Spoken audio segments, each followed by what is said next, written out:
All right, I would like to call this meeting of the Bloomington Historic Preservation Commission to order.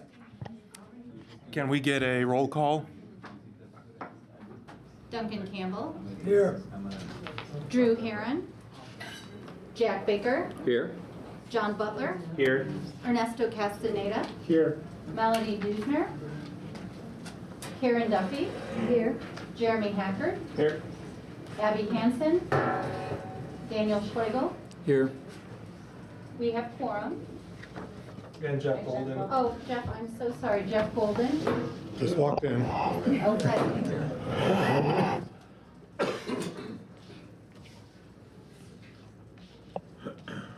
There's a better chair over there open.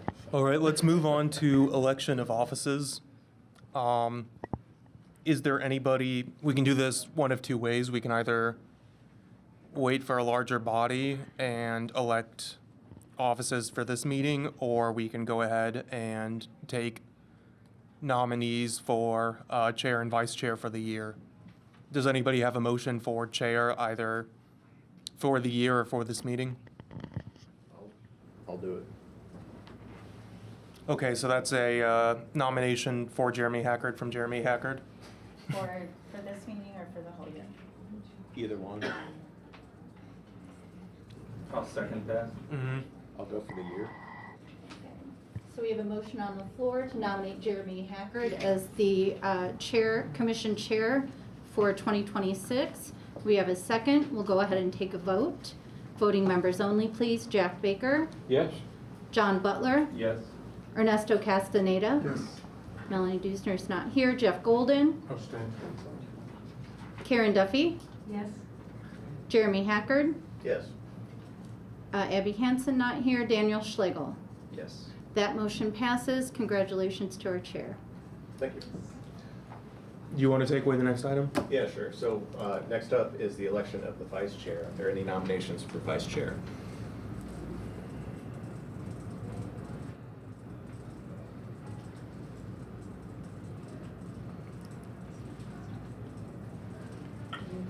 Shall I say someone's name? Is there anybody that, if anybody wants to throw around any nominations of your colleagues? Jack, are you interested? Because you were chair for a year, weren't you? For the committee?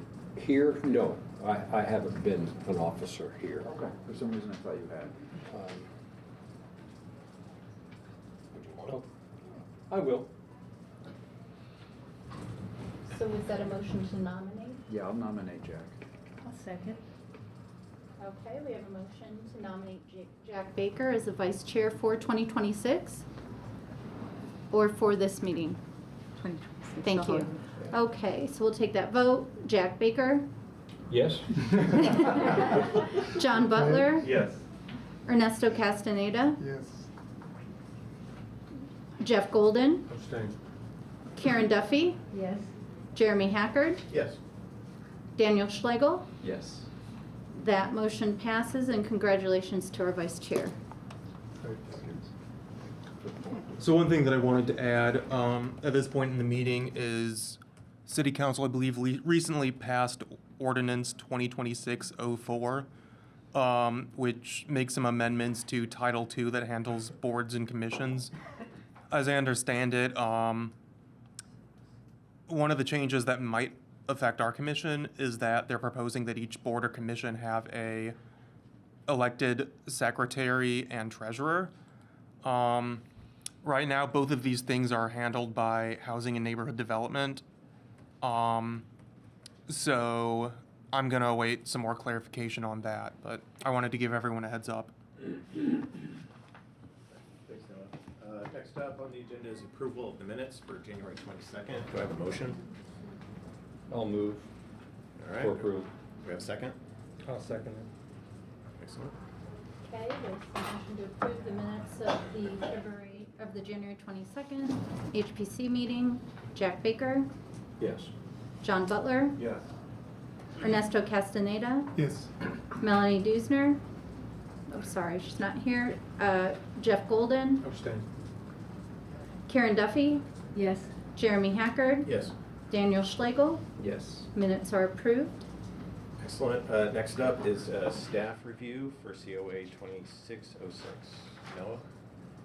All right, our first item, certificate of appropriateness, 2606. The address is 213 East 14th Street in the Garden Hill Historic District. Petitioner is Troy Hanna. This is a non-contributing property. The request is for the replacement of the windows and front door, neither of which are original to the house, as well as in-kind replacements of the siding and roofing materials, and the replacement of a clamshell aluminum awning with a lumber awning, gable-shaped, capped with roofing shingles.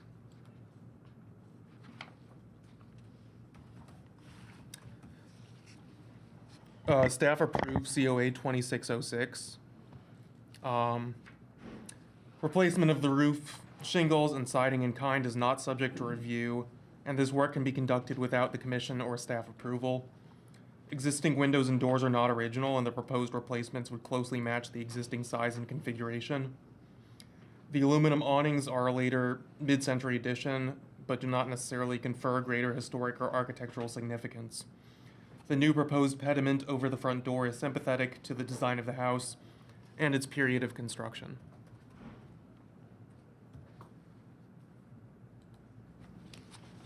All right. All right. Next up is commission reviews for certificates of appropriateness.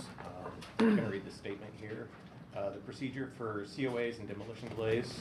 For each item, the Historic Preservation Program Manager, Noah, will first present a staff report. We will then hear if the petitioner has any additional information, followed by a round of questions from each commissioner. We ask that petitioners, the public, and commissioners refrain from speaking until addressed by the chair, which is me, unless the question is directly addressed to them.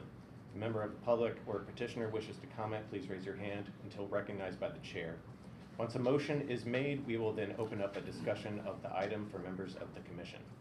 We encourage all commissioners, petitioners, and members of the public to be civil and respectful at all times. All right, Noah, go ahead.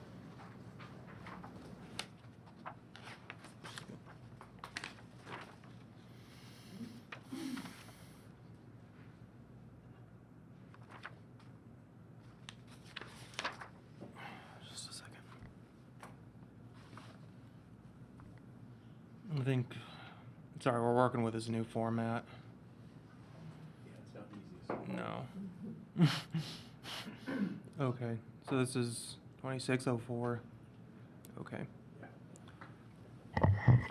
Property in question is 302 North Rogers Street, the Bethel AME Church, which is an individually listed historic district. The petitioner is Alan Edmonds. Is the petitioner here? I believe the petitioner is present online. Online. Okay. Can you press to unmute? Okay.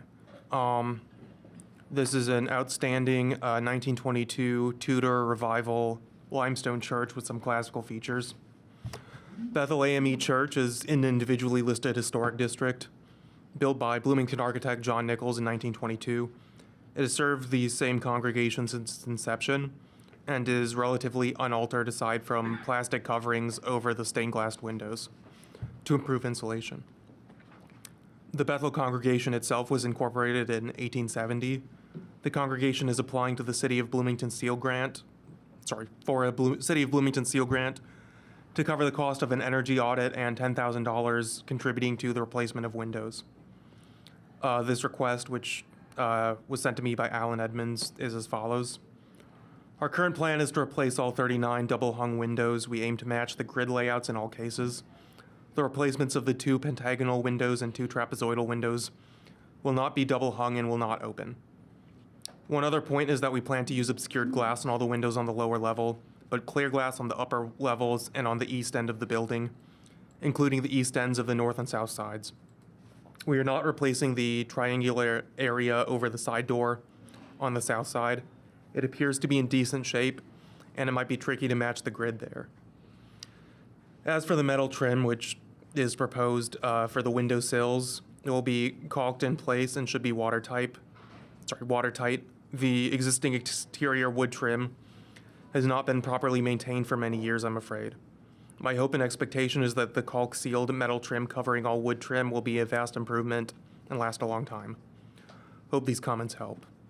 I want to also mention that our supplier has notified me that we expect a price increase for orders submitted on or after Monday, February 23rd. With that in mind, our goal is to be able to move ahead quickly after the commission hearing on February 12th, with the goal of getting paperwork, partial payment, etc., completed no later than February 19th. Please pass along any further questions that you have for the commission. I will run through some images that we have of the existing windows. So this proposal calls for vinyl replacement windows, double hung, to match the size and display of muntins, but they would use an interior grid rather than true or simulated divided glass. Yeah.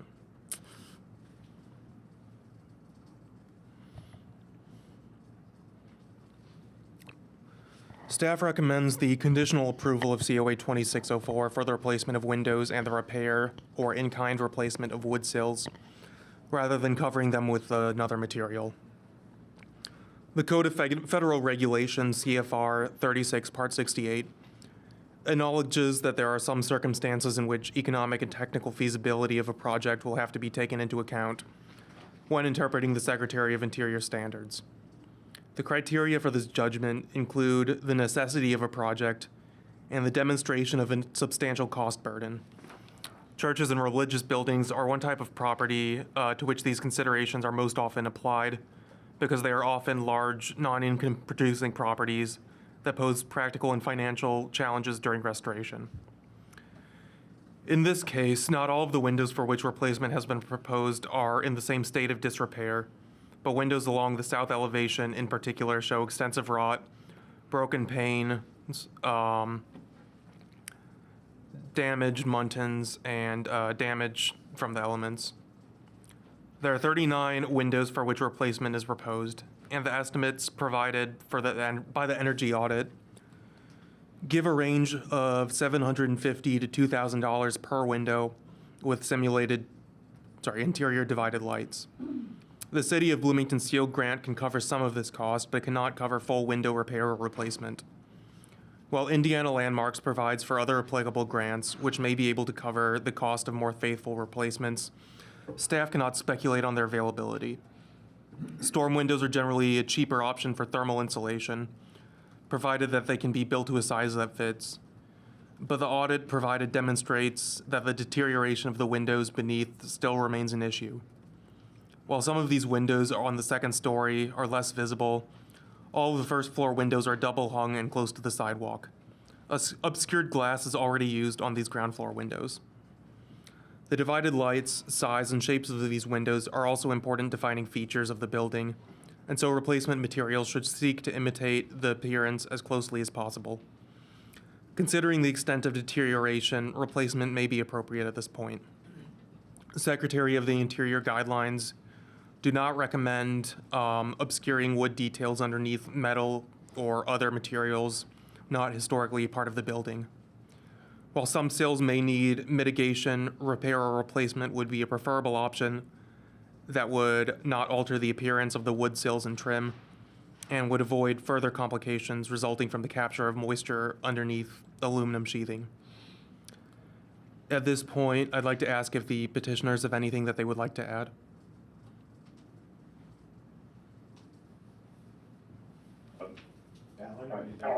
Alan Redmond's here. I think you gave a fair representation of the situation. Badly deteriorated windows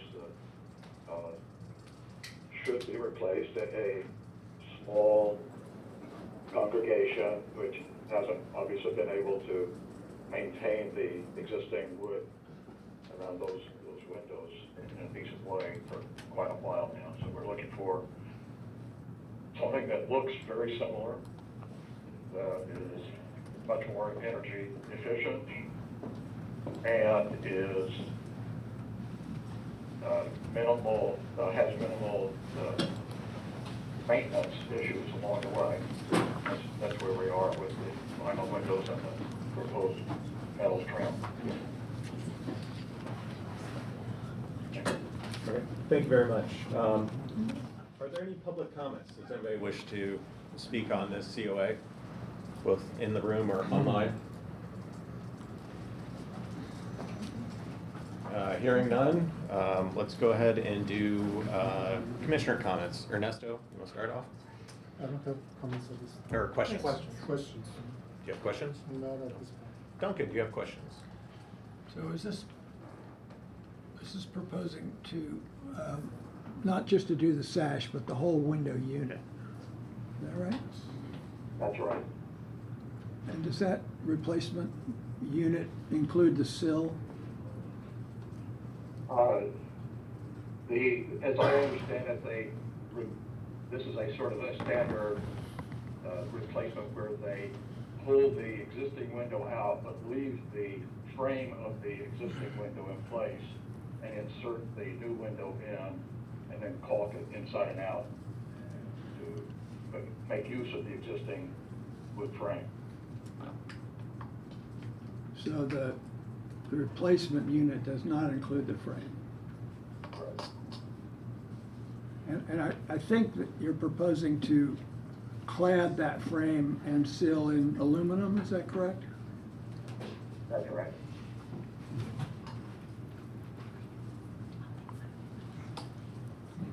Has there been other than the seal report, has there been an evaluation of the windows one by one to grade their condition? Well, we've had two proposed installers come and inspect and make proposals for replacing them.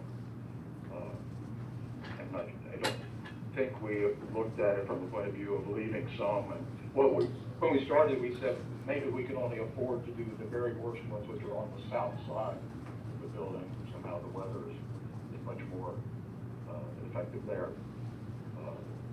But all of the windows, from the energy efficiency point of view, all the windows are, of course, 100-year-old windows and are not nearly as energy tight as we'd like to have. So as we got into the project of thinking about it, we aimed to replace them all if we possibly could. That's all. The installers that we talked to, of course, their industry standard nowadays is this sort of vinyl windows with the multiple panes and so forth. So they're aiming to be airtight and energy efficient, well insulated windows. So that's the priority from that point of view. From our point of view. That's all the questions I have. Jeff, do you have any questions? No questions. Daniel? John? No questions. Karen? I have a couple of questions. For the petitioner, did you reach out to Indiana Landmarks about any of their grant-making opportunities, particularly the Black Heritage Preservation Program or the Sacred Places Indiana programs? We have not yet. Noah told us a little bit about what's on now. My impression was they had fairly tight deadlines, and we were thinking to approach them about subsequent projects. But we did not, at this time, didn't get deep enough into what their possibilities are. Were wood windows ever considered for replacements? Pardon me? Wood, the material? No. No? Okay, thank you. Jack, do you have any questions? I wanted to question to the commissioners. I'm not very familiar with vinyl windows, but in terms of life expectancy versus a metal clad or vinyl clad window, what is your take on them? Do they have good life? Do they provide the insulation levels that are purported? I'd like to hear. The most efficient window combination is wood body, painted wood body with a double pane or single pane with a single pane glazed storm window. That's the most efficient. If you go to a double pane window, a wood window that is clad with aluminum is the next best in terms of efficiency. Vinyl is low on the list for efficiency, but as the petitioners mentioned, well-fitted windows are really more of an issue than anything. It's air infiltration that is the issue. And windows and doors are not where most heat is lost. It's through the roof. So when I looked at the seal report, for instance, the first thing I would do is super insulate the roof, because that's probably where they're losing most of their heat. But windows are graded and have been, by quality and material. Wood windows are still the best insulated, the best insulator, single or double glazed. Thank you. Do you have any other questions? I think Duncan asked the question, I'll ask it again. Apparently, there was not a one-on-one, one-by-one window determination. It was a gross determination of all windows. So no one went through and looked at each window and said, this one can be done, this one cannot be done. Is that the case? Is that directed at? That's true. That's true. We did go around the building one by one, looking at all of them in succession, but we did not make an attempt to. And we did also say which ones are the worst.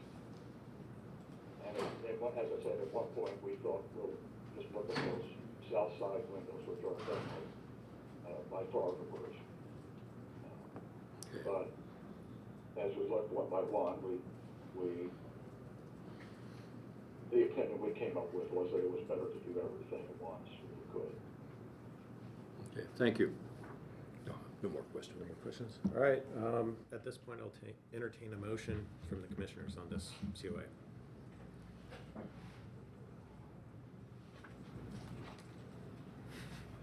So I'll move technically I have to move we approve it, so then we can go to the next step.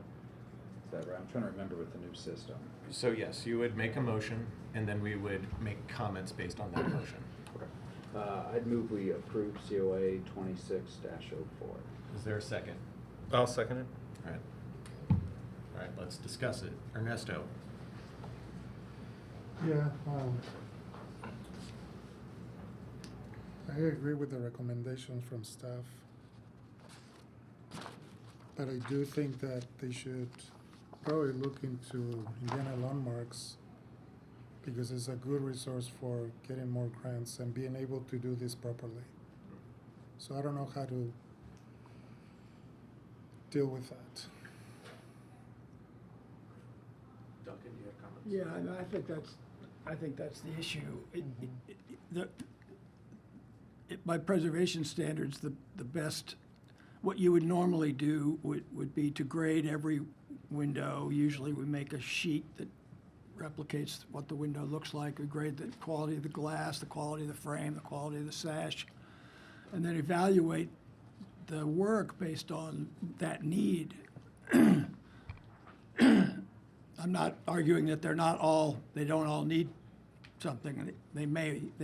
I haven't looked at it myself, but that would be a normal procedure. And then to try to get the highest quality window possible would be the next best option, in which case I think that would be a clad wood window with either single glaze or double glaze with a storm window. But I acknowledge that that's the more expensive route to take. If you took that route, let's just say there were, how many are there? 39 windows, and 15 of them were absolutely needed to be replaced right now. There's no economic merit in replacing them with the cheapest window available, or the window that won't last the longest, or that is the least energy efficient. In the long run, But as Noah mentioned in his recommendation, and I think that's why you're agreeing with it, there's economic hardship here probably. I mean, if they couldn't, if the church hasn't been able to maintain them, then they're not probably going to have a pot of money to replace them with the highest quality window going. My strategy, my strategy would be to do the worst ones first at the same time that they're taking care of the other energy needs, which I think take priority, frankly, judging from the SEAL report. So it's not a matter of disagreeing with Noah or disagreeing with what the issues, the economic issues here, about what's the best strategy for getting the best product.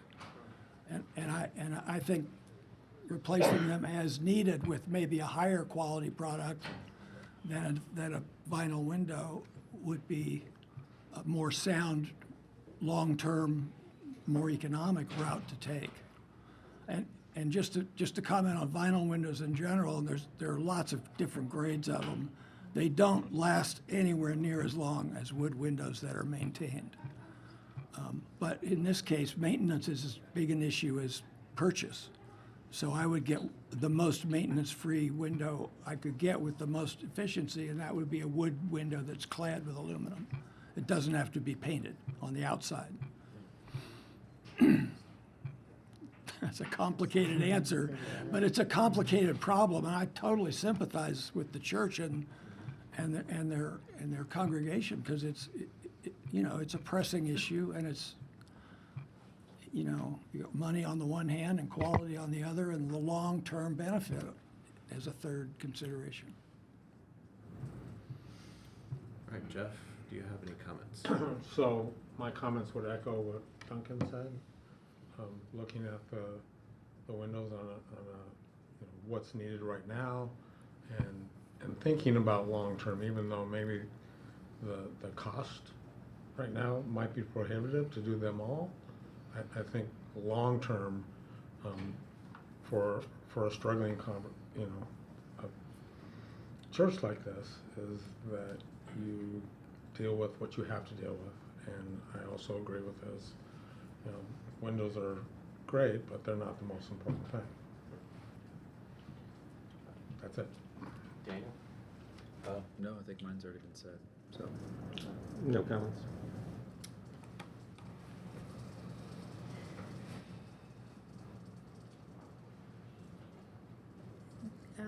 Could you elaborate a little, or repeat what you said about your conditional? Is about the sills? Right. Yeah. Actually, at this point, that is something I'd like to, with your permission, Chair, ask Duncan about. Sure. Sure. So understanding that those sills and surrounds would be left in, obviously, what's recommended in the guidelines for the rehabilitation of historic properties is that, that would not be covered up or obscured. Yeah. Do you think, for the sake of the longevity of these windows, that there would be a reason to unconditionally approve this application as is? If there was, say, an agreement on my recommendation about replacing the windows themselves. Unconditionally. I don't want to force your hand with the question, I guess. Well, ask it another way. I'm not quite Okay. sure I understand what you're saying. Do you think that installing cladding on the window surrounds The existing would be, window. yeah, do you think that would be problematic to approve? Yeah, probably in the long run, it probably will be, because they tend to sweat, and then the wood rots from underneath. I think what I've done in the past is, when the frames are meant to stay, and are intended to stay, which they are in this case, is to scrape and repaint the frames with a really high quality paint, and put in a pressure treated sill and paint it after a year. You have to let it dry first. Pressure treated sills last a long, long, long time. And good paint will also. And it's probably just as cheap to paint the frames, not the sash, as it is to clad them. That would be my guess. And it would look better. Thanks. But it's a maintenance issue because you have to keep painting them. I mean, every 10 years probably, you would have to paint them. And this, but I think it's again, in the long term, it saves the original material. And if you clad them, you probably won't save it for more than 10 years. It's a really complicated issue. That's why windows are always such a pain, because there's just a lot of choices, and money is, they're not getting any cheaper. It's almost to the point where taking them out and completely repairing them, whatever they need, and putting them back is just about as cheap as buying a new, good quality window. A new wood-clad window, roughly this size, a solid wood window with divided lights between the panes and aluminum cladding, they start at about $1,300 and they go up. So take it times 39 and you see where you're at.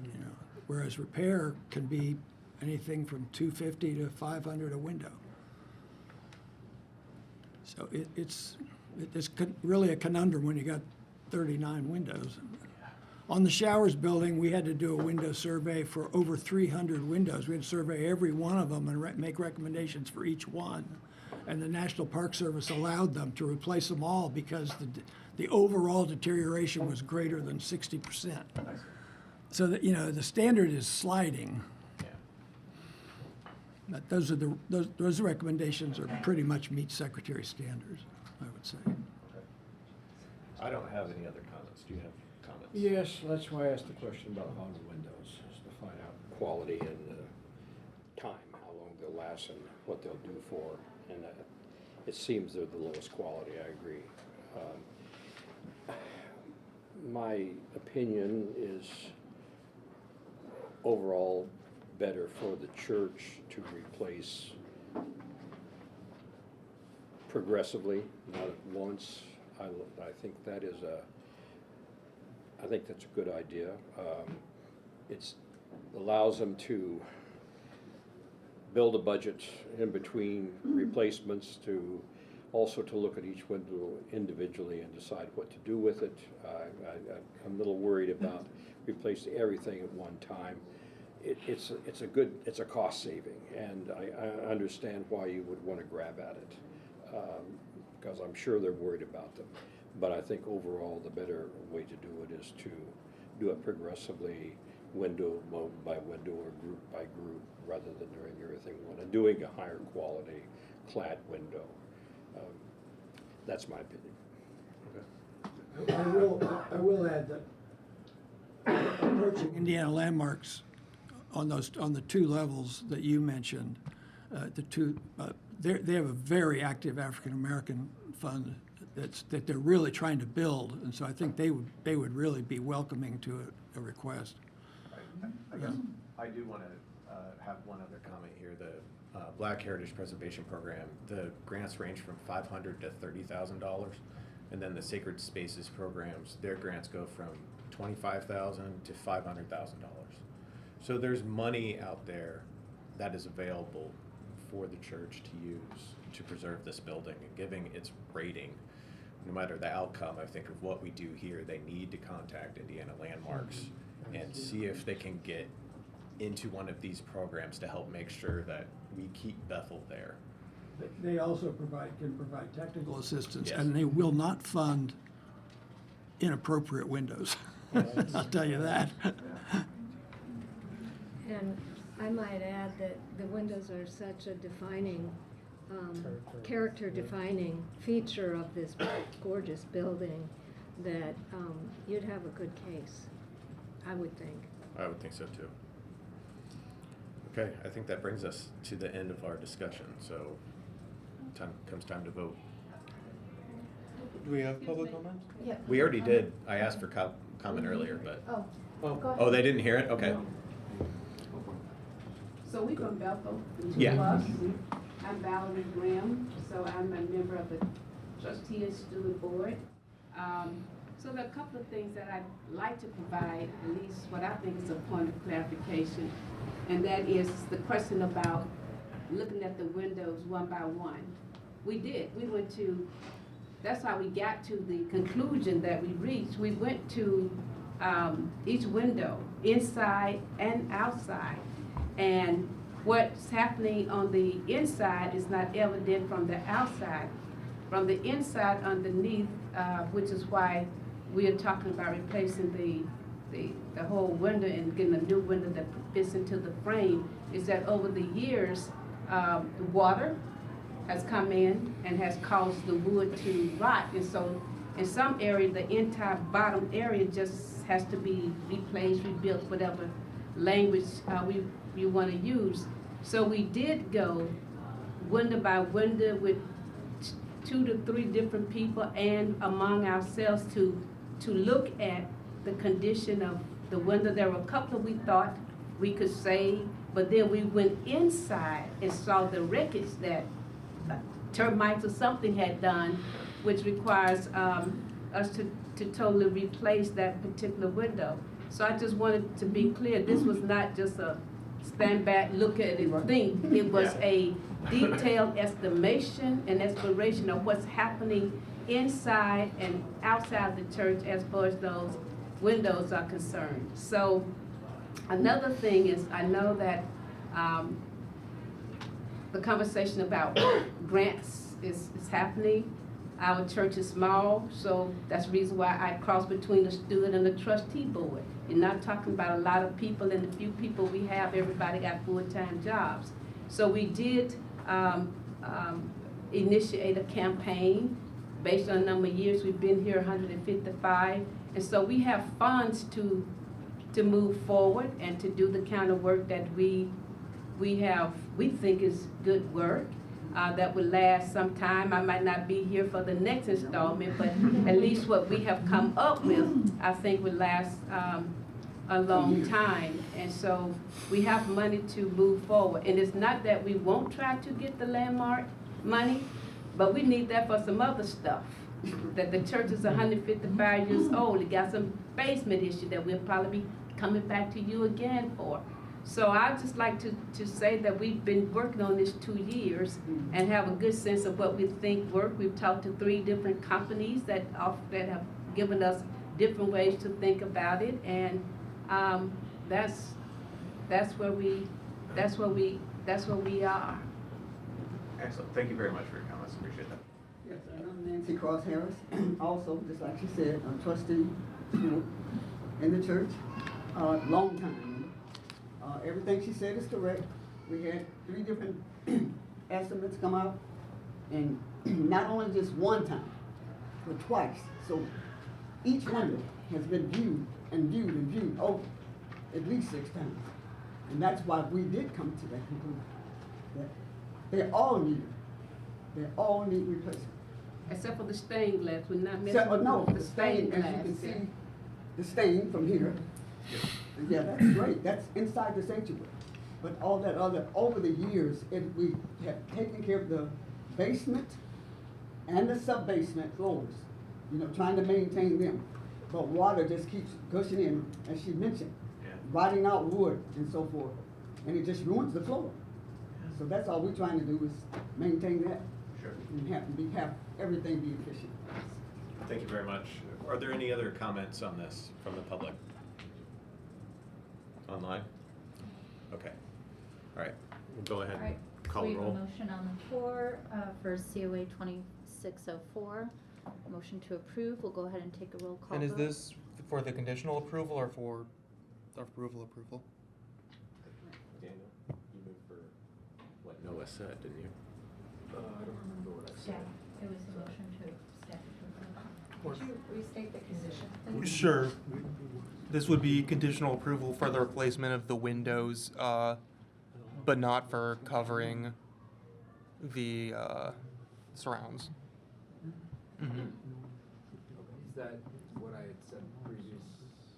That's what I thought think you it were. was. I think your motion was for the conditional approval. Yeah. Yes. Okay, Yes. That's what I want it to be, so that's. Yes. Hopefully that's what I Yeah, said. it was like, Yeah. that's why, that's what it was Talking for. about it. Okay. Yeah. So we'll go ahead and take a roll call vote. Jack Baker, No. John Butler, Yes. Ernesto Castaneda, Yes. Jeff Golden, No. Melanie Dusner, Abstain? Karen Duffy, Yes? Jeremy Hackard, Yes. Daniel Schlegel. Yes. All right, so that would be 1, 2, 3, 4, 5, 2 noes, and an abstention, so that motion passes. All right.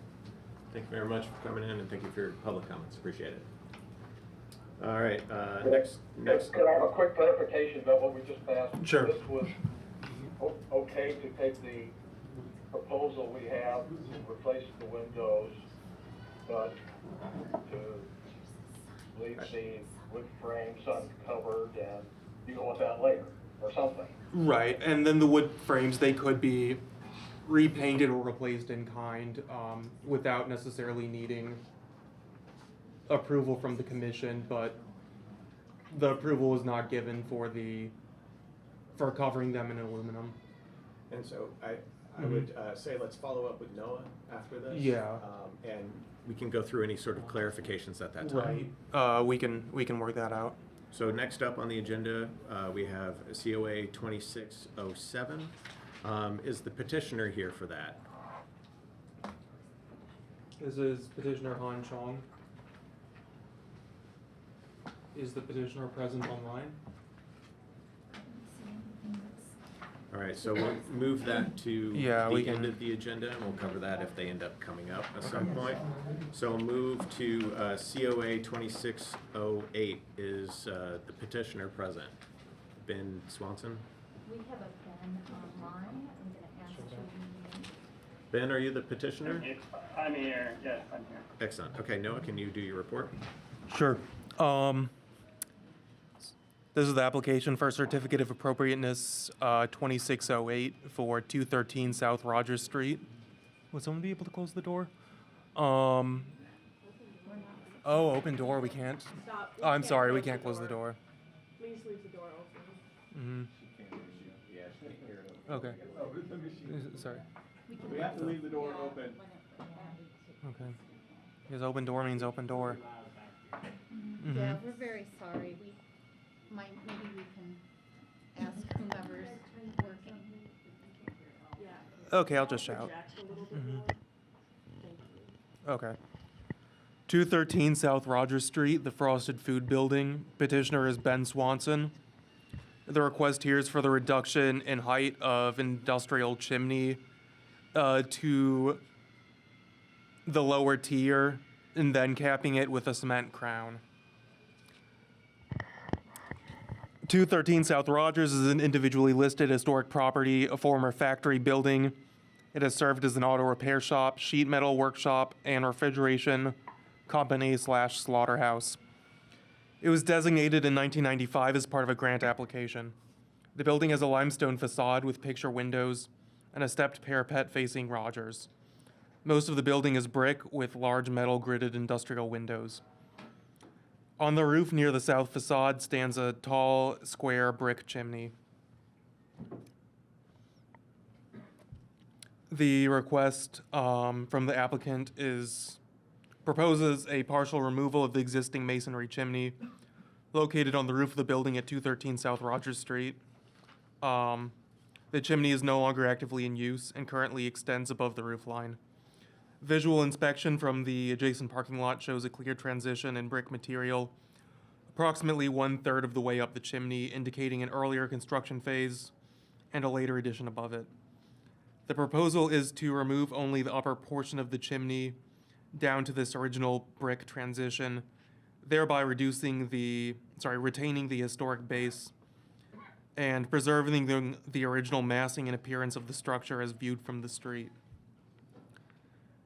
The purpose of the partial removal is twofold: safety and maintenance. The upper portion of the chimney is exposed to weather and presents long-term maintenance issues and safety concerns.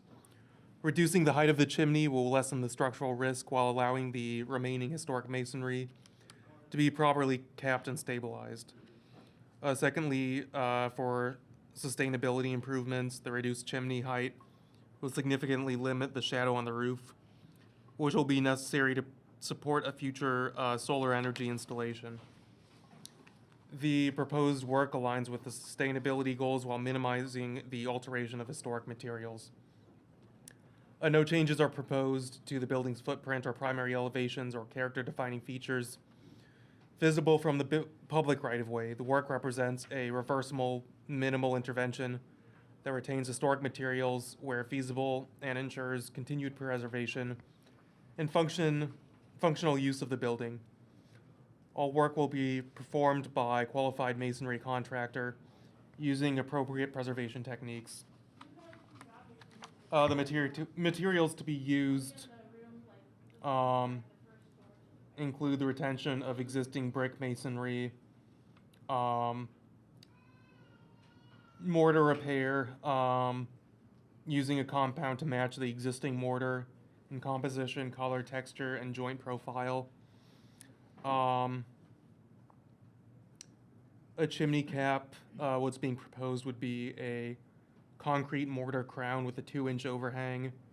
While the 2-inch overhang was not generally a consistent practice in the early 1900s, when the building was originally constructed, we are recommending the minor alteration, as the overhang does help with the watershed and will help to preserve for a longer time the original bricks that are almost impossible to come by at this time. This, paired with tuck pointing, will greatly aid preservation. New flashing will be installed as needed at the roof interface to ensure proper waterproofing. Flashing materials will be durable, weather resistant, and minimally visible. Staff recommends the approval of COA 2608. The brick chimney is a small feature, but nonetheless significance for, I don't know how this typo entered here, but for, I'm going to read it the way that makes sense, conveying the property's industrial history. The top 2/3 of the chimney are narrower, built with a different brick from the rest of the original structure. The higher tier was built before the 1990s renovation, but likely after the building's main period of significance, which is the early 1920s and 30s. Possibly after the building became a meat processing plant in the early 1940s.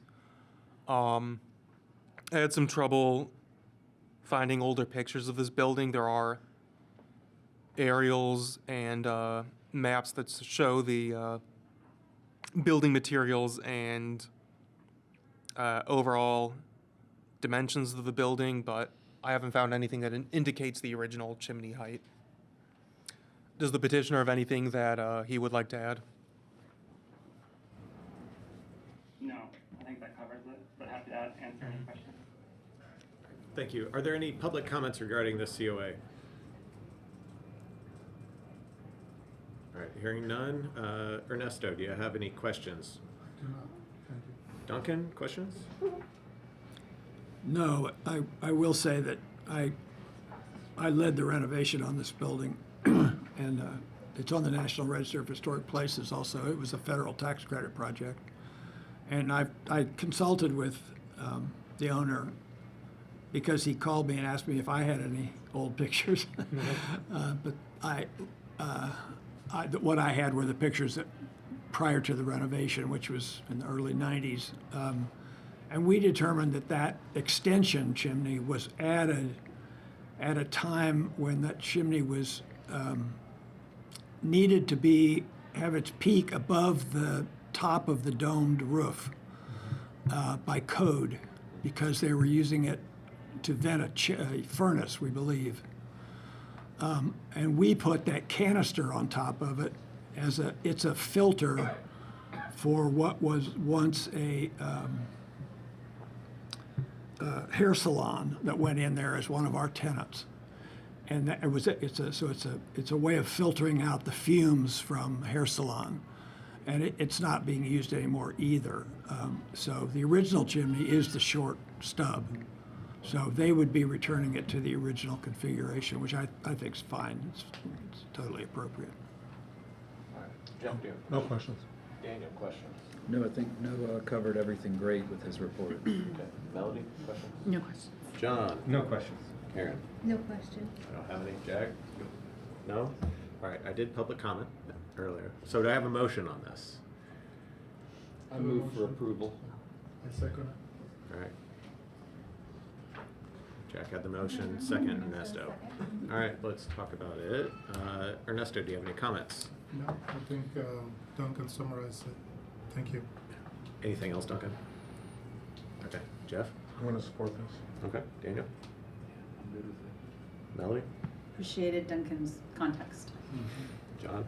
Seems like a no-brainer. I'm gonna support it. Yes, it's good to have the full information here, background. Yeah, I support this. Jack? I think at one time, it might have made sense to have a very tall chimney there if meat processing and depending on what kind of a furnace they had, probably coal at one point, and you get the smoke up away out of people's faces. Could be pretty nasty, and there's just no need for it anymore, and taking the chimney down, I think, doesn't do anything to demean the character of the building. So. Okay. All right, thank you very much. I think we're ready to call roll. The motion that's been seconded to approve COA 2608. Roll call vote. Jack Baker. Yes. John Butler. Yes. Ernesto Castaneda. Yes. Jeff Golden. Yes. Melanie Dusner. Yes. Karen Duffy. Yes. Jeremy Hacker. Yes. Daniel Schlegel. Yes. Motion passes. Excellent, thank you very much. All right, next up, we have COA 2609. This is with the Chickering Rentals. Is the petitioner in the room or online? And what's your name? My name's Lindsay. Lindsay, okay, thank you very much. I'm sorry about the wait, Lindsay. No, I'm so sorry for being late. It's okay. Yeah. It's all right. All right, Noah, would you go ahead with your report? Certificate of Appropriateness 2609. This application is for 806 South Woodlawn Avenue. Oh, another typo. Oh, well, this is Elm Heights, not Maple Heights. The Elm Heights Historic District. Petitioner is Chickering Rentals. The request here is for retroactive approval of the replacement of wood windows with vinyl windows with an interior grid. I received a letter with a request. Dear Historic Preservation Department, I'm writing to formally request approval for the removal and replacement of existing windows at 806 South Woodlawn Avenue, a contributing property located in the Elm Heights Historic District. We fully recognize the architectural and historic significance of the Elm Heights neighborhood and appreciate the Historic Preservation Department's role in protecting its character. This proposal has been carefully developed to balance historic preservation with responsible stewardship, long-term building preservation, and modern performance needs. Existing conditions. The existing windows of the property are original or early generation units that have deteriorated significantly over time. Current conditions allow include air and water infiltration, failing glazing, compromised weather seals, and difficulty opening and closing. In several locations, these deficiencies contribute to moisture intrusion, interior finish deterioration, and reduced energy efficiency. While the existing windows have been maintained where possible, their condition has reached a point where continued repair is no longer a sustainable or effective long-term solution. Proposed scope of work. We propose replacing the existing windows with new, historically compatible windows designed to closely match the original window profiles, proportions, and configuration as viewed from the public right-of-way. The proposed replacements will maintain the appropriate sash division, muntin patterns, and overall scale consistent with the architectural character of Elm Heights houses. The intent is to preserve the exterior appearance of the structure while significantly improving its performance and longevity. Benefits of the proposed window replacement: long-term preservation of the structure. Modern windows provide superior protection against moisture intrusion, a primary contributor to rot and structural deterioration in historic homes. Improving ceiling will protect original framing, trim, plaster, and interior finishes, supporting the long-term preservation of the building. Energy efficiency and environmental responsibility. New windows will substantially improve the thermal performance by reducing heat loss in the winter heat gain in the summer. This reduces the overall energy consumption, lowers utility demand, and supports sustainability goals without altering the historic appearance of the home. Improved safety and code compliance. Many existing windows are difficult to operate due to age, paint buildup, or warped components. New windows will improve the ease of operation, ensure reliable emergency egress, and enhance occupant safety while maintaining appropriate historic proportions. Reducing ongoing maintenance. Replacement windows significantly reduce the need for frequent reglazing, repainting, and repairs. This allows maintenance resources to be directed toward other preservation efforts, including continued investment in the historic fabric of the home. Preservation of Elm Heights' visual character. The proposed windows are selected specifically to replicate the historic appearance of the originals. From the street, the visual change will be minimal, preserving the established character and rhythm of the Elm Heights Historic District. Commitment to collaboration. We're committed to working closely with the Historic Preservation Department throughout this process. We are happy to provide window specifications, drawings, photographs, product samples, or any other materials required to support this request and ensure compliance with the Elm Heights Historic District standards. Thank you for your time and consideration. We appreciate this department's guidance and look forward to working collaboratively to preserve this property in a manner that respects both its historic significance and future viability. Sincerely, Lindsay Thompson, Chickering Rentals. I'll show you these, as you can see here, are images of the existing windows, I believe from 2023, showing, you'll find more online, linked to the meeting packet, but some examples of interior and exterior condition. You can see here the replacement windows, interior and exterior. Staff does not recommend the approval of COA 2609. The Elm Heights Historic District guidelines allow the replacement of windows in the condition that they cannot be repaired. In 2025, the Bloomington Historic Preservation Commission did approve, in a divided vote, the replacement of badly warped 1/1 windows in a property in the Elm Heights Historic District with clad aluminum replacements, following the argument that the difference would not be visible. The replacement windows installed at 806 South Woodlawn replicate the original pattern of Muntins, although the visual difference between simulated dividing lights and interior grids adds another design factor to consider.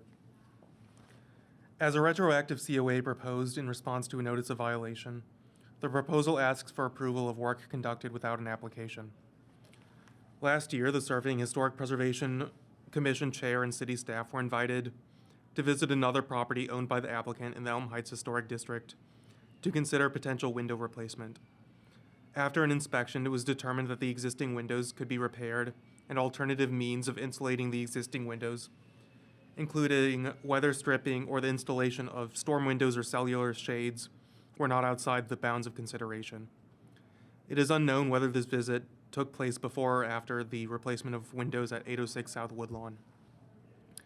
While the windows at 806 South Woodlawn were likely close to 90 years old, it is not clear that they were inoperable or unrepairable.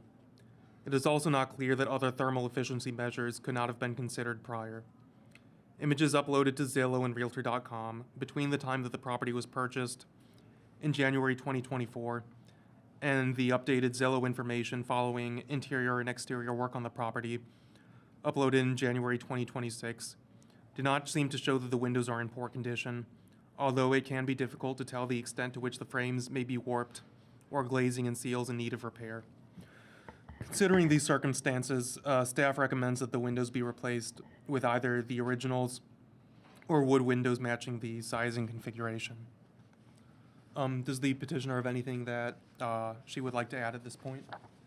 Yeah, I first off want to say that I live 3 houses down from this house, so I am in the Elm Heights neighborhood currently.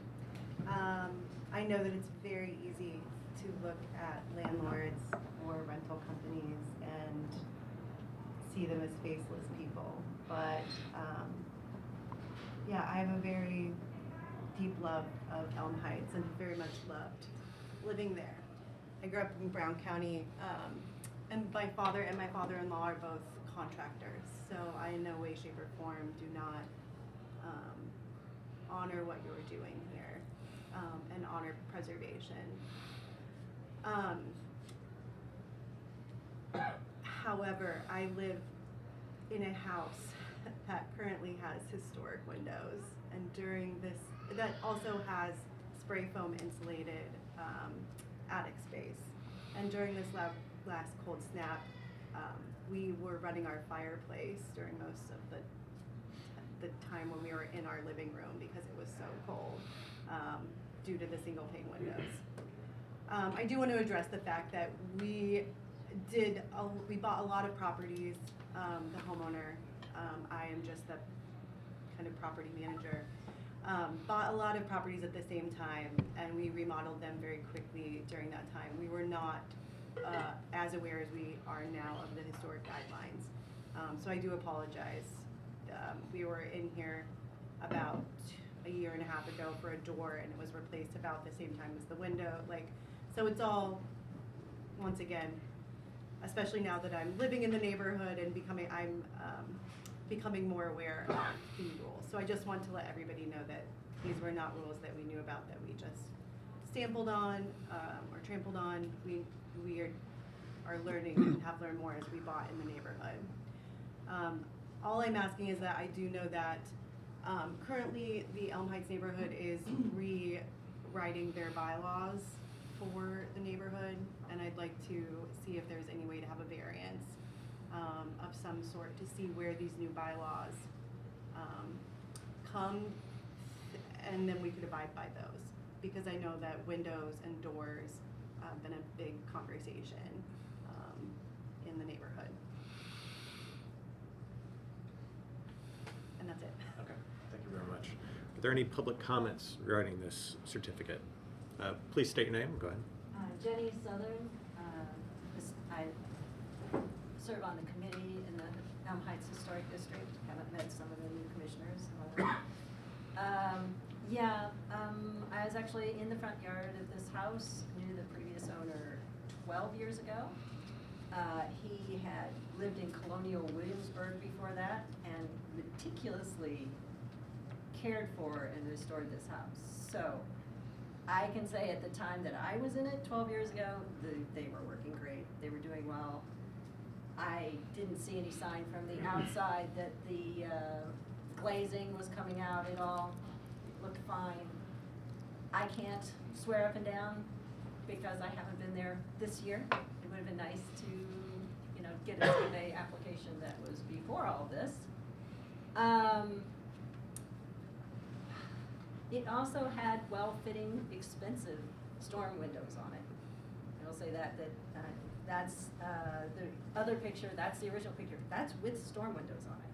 So you can tell how well they were fitted, and they were, very nice. So that's all I got to say, other than if anybody has any questions about the guidelines or something. We don't,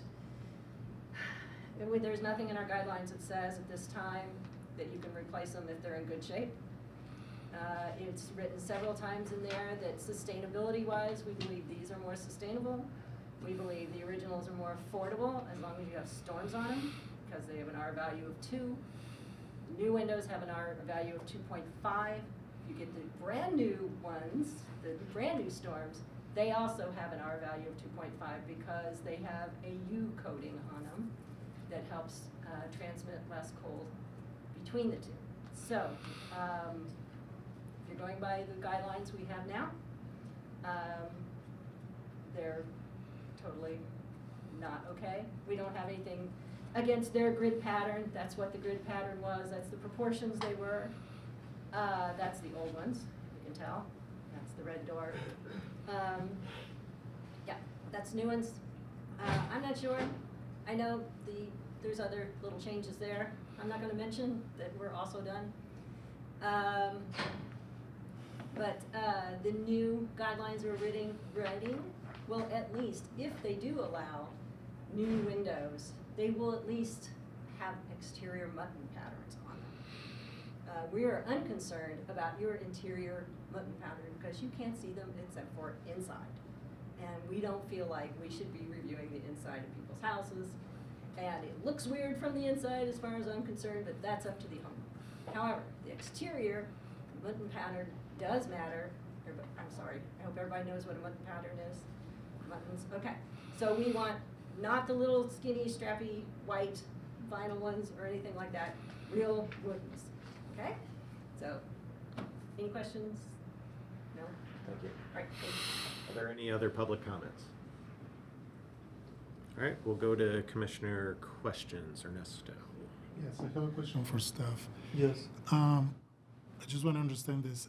The windows that are there now, they were installed without permission from the commission? Yes. That's all I have. Thank you. Duncan, do you have any questions? No. No? Jeff, No questions? questions. Daniel? Melody? No. John?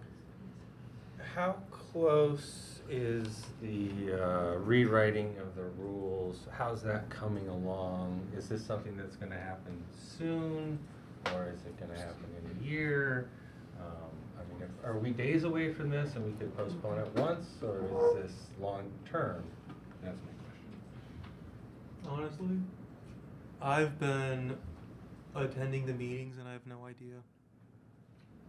Okay. I don't think it's gonna be, It's not the say next within a few month or days, two, right? no. Okay. Thank you. Karen? No questions. My questions have to do with the windows that were replaced. What sort of inspection or evaluation was done on those windows before they were taken out? That was very much just a personal decision. Ah, okay. All right, that answered my question. Jack, do you have questions? I'll address this to Noah.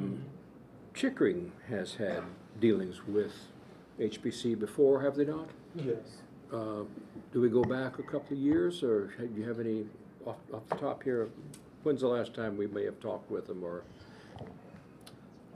So there's a couple of instances that came up in this meeting. One was there was a application in 2025 to replace windows on another house in the Elm Heights Historic District. That was submitted sort of speculatively. Sam DeSoller, who was chair at the time, and myself both checked out the property, and it didn't look like the windows there met the threshold in the district guidelines for replacement. So that application was withdrawn. Prior to that, there was another retroactive COA applied for in a case I think somewhat similar to this one, as Lindsay had pointed out, where a door had been replaced without an application. That was in 2024. The COA is good for 2 years. And a proposed custom door was voted on by the commission as part of a resolution to that NOV. Okay, thank you, Noah. To our petitioner, where are the old windows now? Are they available? Actually, we're hoping, we've got our maintenance man who does a lot of our work for us is currently sick with emphysema. And so unfortunately he's in the hospital, so we're not. But he's a notorious hoarder, so we are hoping that potentially we still have these windows. I cannot speak to that 100% yet. But if I know him and his hoarding tendencies, it's a possibility that we have them in a barn somewhere. Thank you. That's all I have. All right, we already did public comments, so I'll take a motion on this.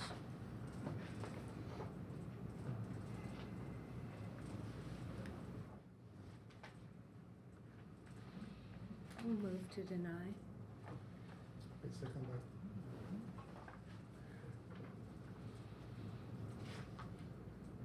Okay.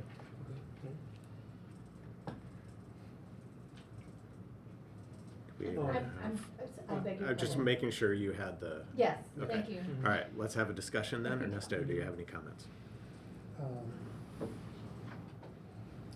I really don't know what else to say, other than I support the staff recommendation. That's all I have. Duncan?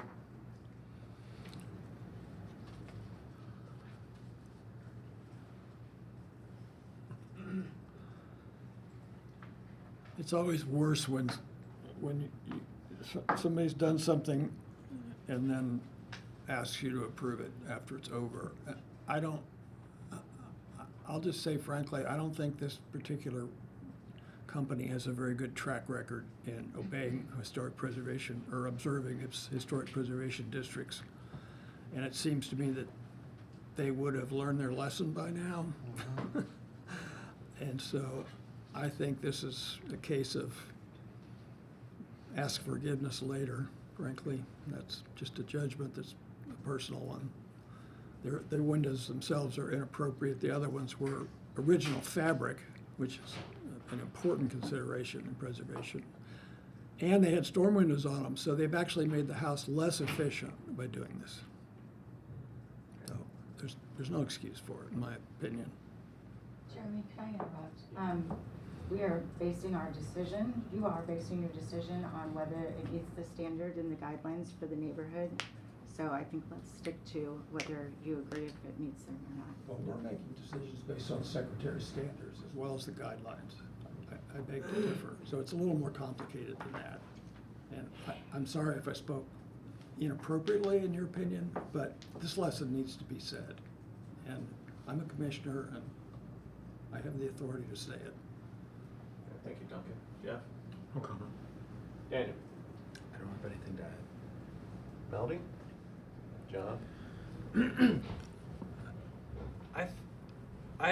The difficulty I have with this is that Elm Heights is in the middle of sort of rethinking how they're going to do their rules. And, you know, right now they're debating whether they're going to be an all-wood neighborhood or a metal neighborhood or a vinyl neighborhood or, you know. And so I think that makes this a more difficult vote.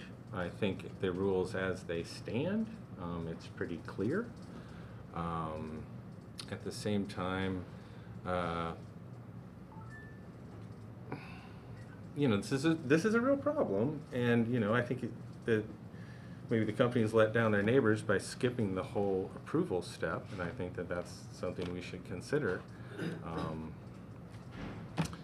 But I wouldn't want to single out any particular company as not being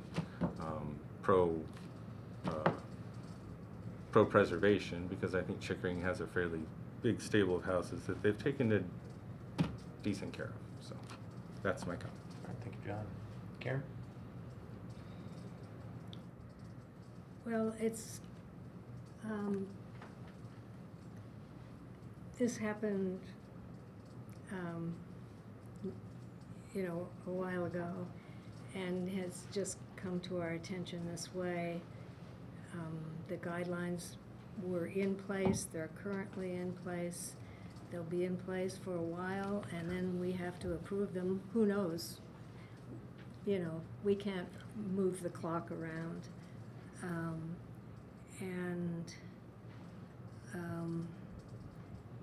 From the photographs we have, from the Google photographs, we don't see evidence of a need or deterioration, so I think the only thing to do here is to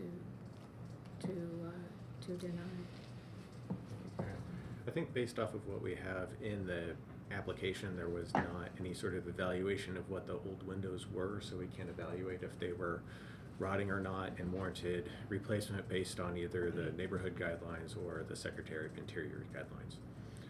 So as a result, I think we would need to deny it. Jack? Well, I have to say, we have a company that has not paid attention to guidelines and has gone ahead and done this sort of replacement without permission before. I think that needs to be said. They should learn the lesson. But if reading from the guidelines, Elm Heights, if original windows, doors, or hardware can be restored, reused, they should not be replaced. And then there are other elements here talking about character defining features. We'll be talking about mountains and such, whether they're real or not. It appears that the windows might not meet standards. And we've already talked about vinyl windows being the least cost, but the least trustworthy and reliable alternative. So I think I have no more comments other than that. Okay, thank you very much. All right, we already did public comment on this, so I think we're ready to go ahead for the vote. Okay, there's a motion to deny COA 2609 that's been moved and seconded. We'll take a roll call vote. A yes vote would be to deny. Jack Baker, Yes. John Butler, Yes. Ernesto Castaneda, Yes. Melanie Duthner, Yes. Jeff Golden, Abstain. Karen Duffy, Yes. Jeremy Hackard, Yes. Daniel Schlegel. Yes. Motion to deny passes. Thank you all very much. Thank you. No, I think we'll need to reach back out to them at some Yes. point. Okay. Mhm. So no follow-up. Thank you for your All time. right, thank you. Thank you. All right, next up, we have COA 2610. Is the petitioner present for this? Yeah. All right, excellent. No, go ahead. All right. COA 2610. The address here is 211 East 15th Street in the Garden Hill Historic District. Petitioner is Rishav Sharma. This is a non-contributing gable front minimal traditional house. Built in the 1920s or 30s, 211 East 15th Street is a non-contributing property in the Garden Hill Historic District. The one-story house has a minimal design and has a number of additions to the west, rear, and a connection to a mid-century limestone garage.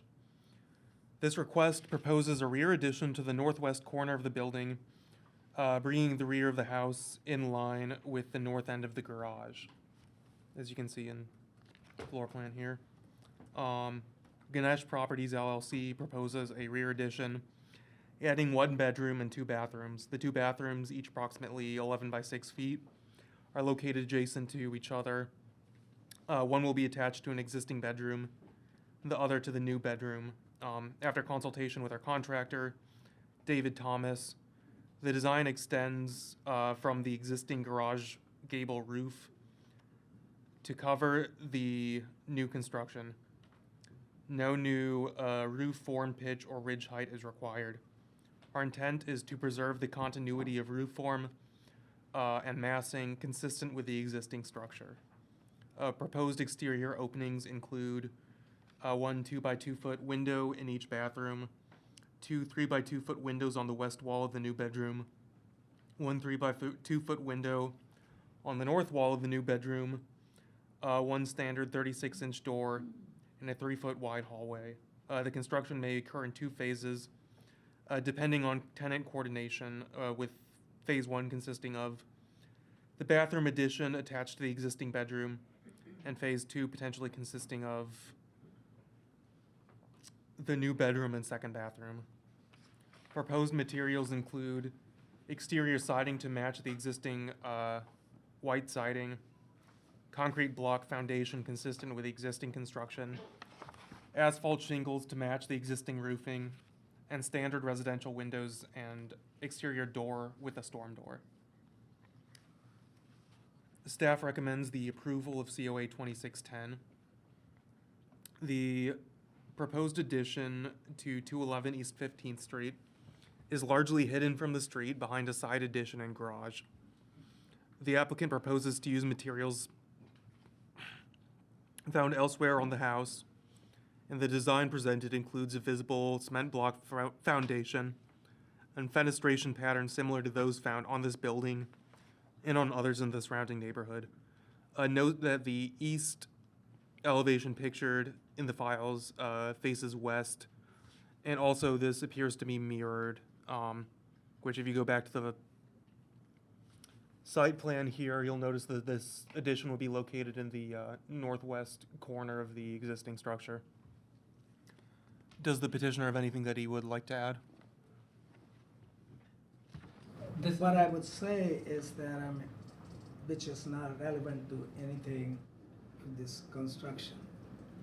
1991, I bought this house, so I'm emotionally attached to this house. Each time I go around my other rentals, I definitely make sure that I go around this house. Now that's the emotional part of it. It has nothing to do with what we proposed. I have appeared in the committee like this about 25 years ago. There were only 5 people then. And it was not pertaining to this house, it was my other rental house. We were changing the window. So now going back to this house is whatever the integrity of the house is, I will maintain it. Whatever I can do to make sure that the tenants, future tenants and current tenants are comfortable with the construction, I will do that. All these 35 years I've been living in Bloomington for 40 years. 35 years I've been in rental business. I'm a landlord. I went to school here. I graduated from Indiana University. I studied chemistry, but it has nothing to do with chemistry. So I changed my profession. The bottom line is this, that I'll make sure, I'm gonna say it again, that I will maintain the integrity of the house. And I will do anything in my power to again make sure that I maintain good relations with the department, with the city, which I have done it over 35 years. No one has ever filed a complaint against my rental properties, and I have never taken anybody to the court. So I have a very good standing in the community. I would request you to approve it, and if it is done, I will be very grateful to you. Thank you very much. Thank you. Thank you.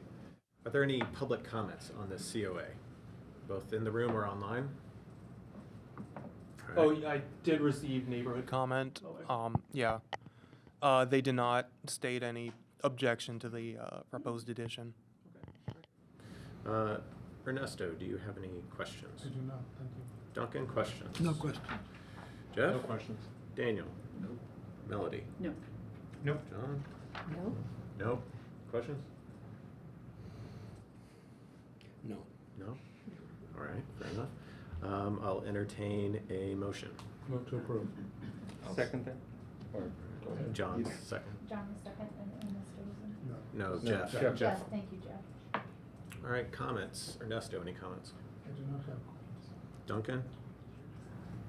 I mean, the building's, as noted, has been significantly changed over the years. Actually, the alteration that he wants to is proposing is pretty much in keeping with the previous ones. Yeah. And they've been well done, I think. And it's a non-contributing house in a district, so I wouldn't be concerned about it. Jeff? No comment. Daniel? Melody? No. John? I really like how this is all tucked around the back of the building. I think it's a very nice scale for your neighbors. You're not taking away their light, and you're not intruding on their space. So I think this is a very good project. Thank you. Karen? Yes, I agree. It's really not, it would be hardly visible from the street at all. Yeah, I So- agree with Karen and Duncan's comments previously. Yeah. I don't have a problem with it. Jack? I agree with Commissioner comments. Excellent. All right, I think we're ready to vote. Okay, and this would be on COA 26-10, motion to approve. Roll call vote, Jack Baker, Yes. John Butler, Yes. Ernesto Castaneda, Yes. Melanie Dusner, Yes. Jeff Golden, Yes. Karen Duffy, Yes. Jeremy Hacker, Yes. Daniel Schlegel, Yes. motion passes. Great. Thank you. Thank you. Thank you. Thank you. All right, next up, we have a demolition delay, 2602. We have one demolition delay proposed this evening for 503 North Rogers Street. Petitioner is Ernest G. What was that? Just hold on a second. Also, I realized there's one COA from earlier tonight where the petitioner wasn't present. Do we want to check and see if he might be online now? We can do that after the DD. Okay, We already let's started. Go through this. Okay. While replies, can we close out that little window because it's blocking the number of the requests every time during The thing up there Right says here, okay. it says okay. the. Yeah. Thank you for saying something. Ah. My You've been holding it in. apologies. Thank you for saying something. All right, no, go ahead. I'm sorry, this is not 503 North Rogers Street. This is 614 North Grant. Petitioner is Ernest G. Petition is for full demolition. 614 North Grant is a severely altered one-story gable front house with a pedimented porch on the south half of the front elevation, facing east to Grant Street. Or is it west? Shoot. Facing west, that's what I thought. Okay, it says east, that's not right. Most of the original exterior materials have been replaced, including, in 2026, the 3 Doric columns and short wood railing on the front porch.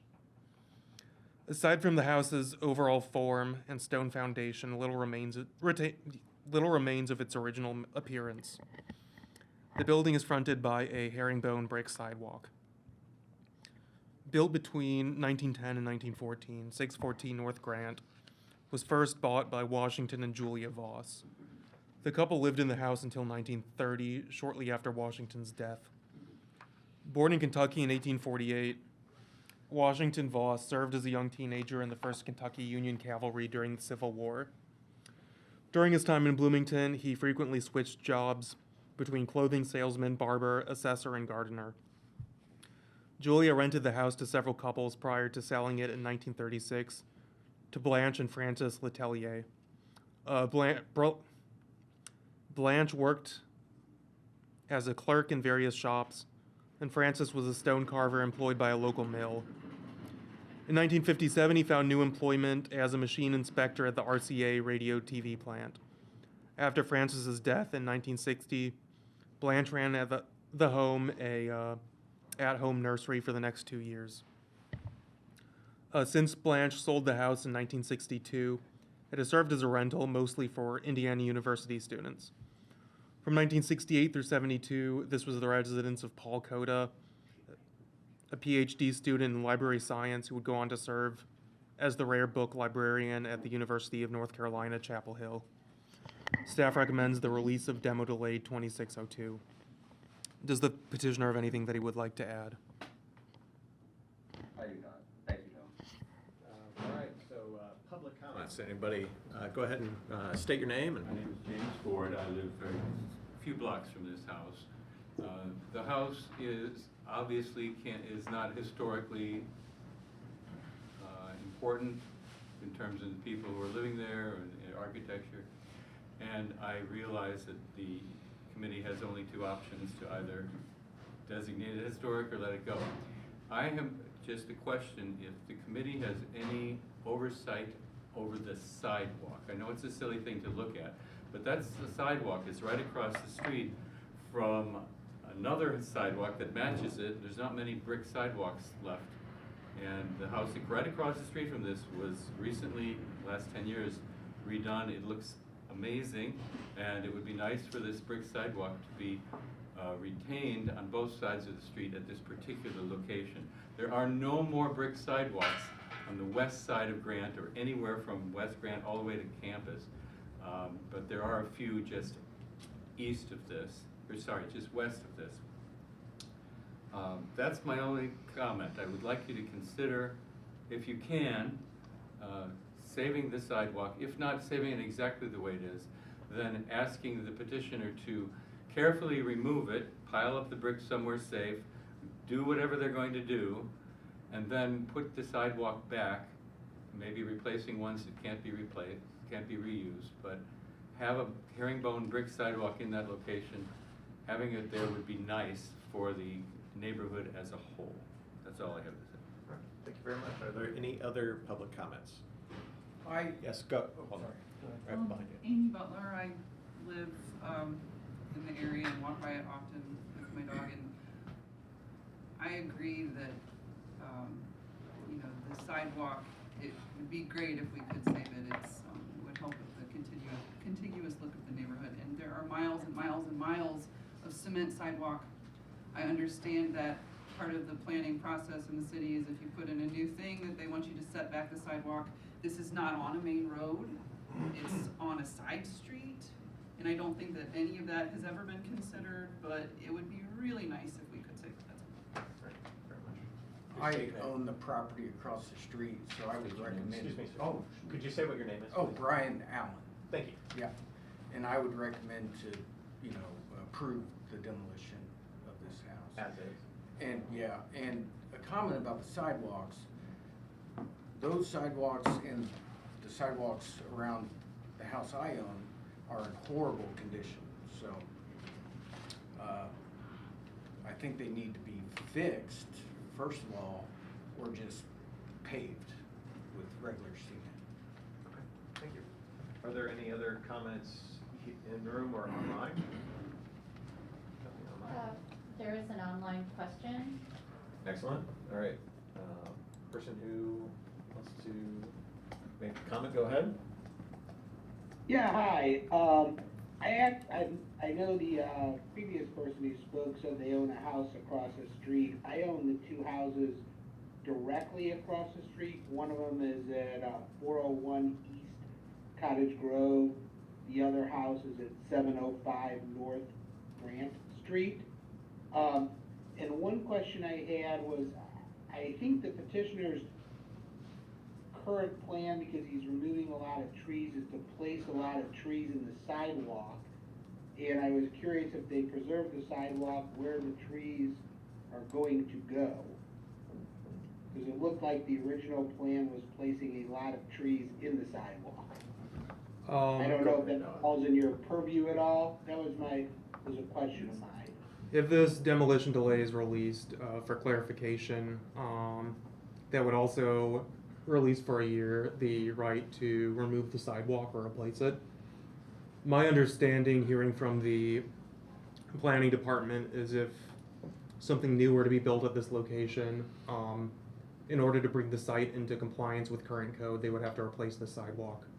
And so part of that would involve, you know, installing, I believe, a median between the sidewalk and the street, in which those trees would be replaced, and then replacing the brick sidewalk with a concrete one.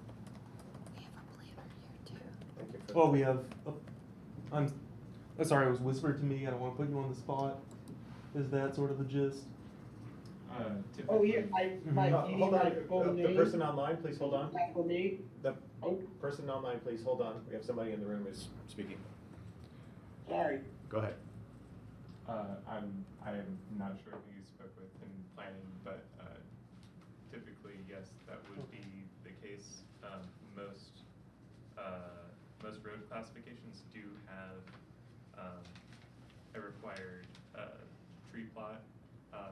So when properties are redeveloped, a lot of the monolithic sidewalks or sidewalks adjacent to the street are going to be replaced, so that you can have an adequate space to put the trees that protect the pedestrians from the car space. Okay. All right. Thank you. Appreciate that. All right. I think we'll move on to. I would just ask the person speaking if they could provide their name, because I don't have it in. Yeah, sure, it's Michael Rams. Thank you. Thank you. Ernesto, do you have any questions about this? No? Duncan, do you have questions? No questions. No. Jeff? No question. Daniel? Not questions. Okay. Melody? No questions. No. I guess my question would be for Noah, is could we release the house, but if we tried to keep the sidewalk, we'd have to designate the sidewalk as historic? We have designated a sidewalk as historic in the past. I honestly don't know how it would work here, considering that this would apply to, potentially in this case, you know, whatever stretch of sidewalk is fronting the property. Yeah. I wish I had a clearer answer for you. you know, obviously part of the difficulty is the fact that the sidewalk is owned by the city. Yeah. But is maintained by the adjacent property owner, in which case, I'm skeptical as to whether we could designate the sidewalk from this demolition delay. Okay. Thank you. Jack, do you have any questions? No questions. Did you have Yeah, a I want follow-up? to follow up on your question. I think it merits to investigate a little bit further. If the city owns the sidewalk, why would the petitioner would demolish it? What was, why would the petitioner demolish it if the city owns it? Yeah. With what permission? Is that a question that you'd be able to answer, David? Why are they responsible Yeah. for? If the city owns it, Uh-huh. why would the petitioner would be allowed to demo a city-owned property? Because they'd be upgrading the facility as a part of Is- full compliance with new construction. So they would need a right-of-way permit as well from the engineering department, but in order to satisfy our planning requirements, that would be included. Same with like a change in use for a commercial property, that's included with limited compliance as well. So I that's see. fairly typical. Okay, thank you. Still not clear. Sounds like it might be complicated. I mean, Yes, that's kind of what yes. I'm getting. All right, well, let's, I think we're, Is the issue Yes. to try to, are you looking for a strategy to save the sidewalk? Yes. I was just curious if Yeah, there was something well, there. I'm curious about a strategy. Yeah. I mean, in the past, those designations haven't been linked to the adjacent property necessarily. And that sidewalk, I don't know how much of that's brick, but it probably goes beyond that site, doesn't it? Yeah, it extends down the block. So you would, most likely, if you were gonna designate it, you would select the whole thing, which would be more than is just in front of this property. I don't know what the city would do if they're requiring the developer to take the sidewalk up. Do they only take it up in front of their property? I suppose so. Crazy. Yeah. So I would look for variances, some kind of variance to protect the sidewalk. If I were the petitioner and I want to keep it, I'm not saying that the petitioner does, but it seems like that would be available. I have these around the house that I own in town, and we've protected them because we take care of them. Right. As long as we take care of them. All right. Any other questions? All right, we did public comment, so I'll entertain a motion on this. Move to approve this demolition plan. To release the demolition Release delay? it, excuse me. Is there a second? I'll second. Okay. All right, let's talk about it. Ernesto. Yeah, I think it wouldn't be in the interest of the petitioner to request a variance. Should we, or can we legally have a condition of approval for it? No, and I need to look at that with planning department and really see what the feasibility is. We've had this come up before, and it's been difficult to separate the Right, house right. from the obligations for maintaining the sidewalk. So I think if you wanted to explore that, the best thing to do would be to continue this case, to vote down the motion that's on the table, and take up a motion to continue the case and give staff a minute to do some research and bring you back whether it's feasible to keep the sidewalk without the house. That sounds appropriate to me. Duncan, do you have comments? No, that's the first person I've heard come up with a strategy. That's great. No, Jeff? I think it's a tall order to get the city, if he's gonna build, what I'm guessing he's gonna build, to not put a real sidewalk, not real, but Yeah. a concrete sidewalk. Okay. Daniel? I'm sorry, what is his name with the city? This is Daniel. I mean, sorry, David. Daniel. Dave, so if this has come up before, how does that, because that's directly in front of that, next to the road there. So if that's supposed to be set back, but on either side of it, those are brick sidewalks next to the road, how does that, I'm just trying to wrap my head around how that's done. So you're asking about the fact that they would be different, the sidewalks would be different distances from the road? Correct. Yeah, so the way I interface with this is, like, planners will get the demolition permit or the new construction permit, or they'll get both, but when the new construction comes along, we have a list of public improvements that they need to make that comply with the Unified Development Ordinance, and then the Unified Development Ordinance also references the transportation plan. So in the UDO, we have like street trees, for example, one large canopy street tree every 30 feet. And then in addition to that, it references the transportation plan where you use the typology of each street that the property fronts on, and then that determines your tree plot width and your minimum sidewalk width as well. So we can get into the weeds a little bit on that, but essentially the sidewalk does need to jog back to the adjacent properties which have the sidewalk adjacent to the street. We work with the engineering department to establish like the most reasonable path that people would walk. So sometimes that does result in a bit of a stub at the new property, and then when the next one gets developed, you know, we can take that little extra triangle that we have now once that property gets redeveloped, and we have both of them at the appropriate location. So it does vary from case to case. Sometimes there's not a stub, sometimes there is. But we deal with that a lot. But we're just trying to get, as these come up, as the redevelopments come up, we want everything to be in the desired location according to the transportation plan. Any other comment? Melody, comment? John? I think it's a shame that, you know, this keeps happening, these demolitions keep happening to this neighborhood, and I think that this is exactly why the Cottage Grove Historic District is being proposed. All right. Karen? I have no comment. Yeah, I'm just curious about breaking up the sidewalk in that way. And I might be interested to see in more detail and in writing a little bit more clarification as what happens instead of just some verbal stuff that's kind of hard to process in the moment. That's my opinion. Yeah. Jack, comment? Yes, years ago, our neighborhood restored a historic sidewalk using city grants. So it's possible.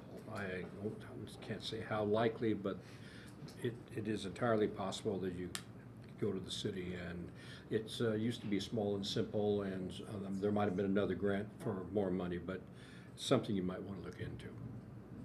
That's all I have. Okay. All right. Thank you very much. We did public comment on this, so I think we're ready to do the vote. So vote for yes is to release the demolition delay. That is correct. So there's a motion to release 2602. A yes vote would be to release. Jack Baker. Always a reluctant vote, but yes. John Butler. No. Ernesto Castaneda. Yes. Jeff Golden. Yeah. Melanie Dusner. Yes. Karen Duffy. Yes. Jeremy Hackard. No. Daniel Schlegel. No. That is a 5-3 vote, so it does pass. Okay. All right. Thank you very much. Yeah, go ahead. This is a resolution to stop demolition delay waiting period before the 90 or 120-day period has expired, and allow a partial demolition project to begin for property whose historic designation, if pursued, will take place later.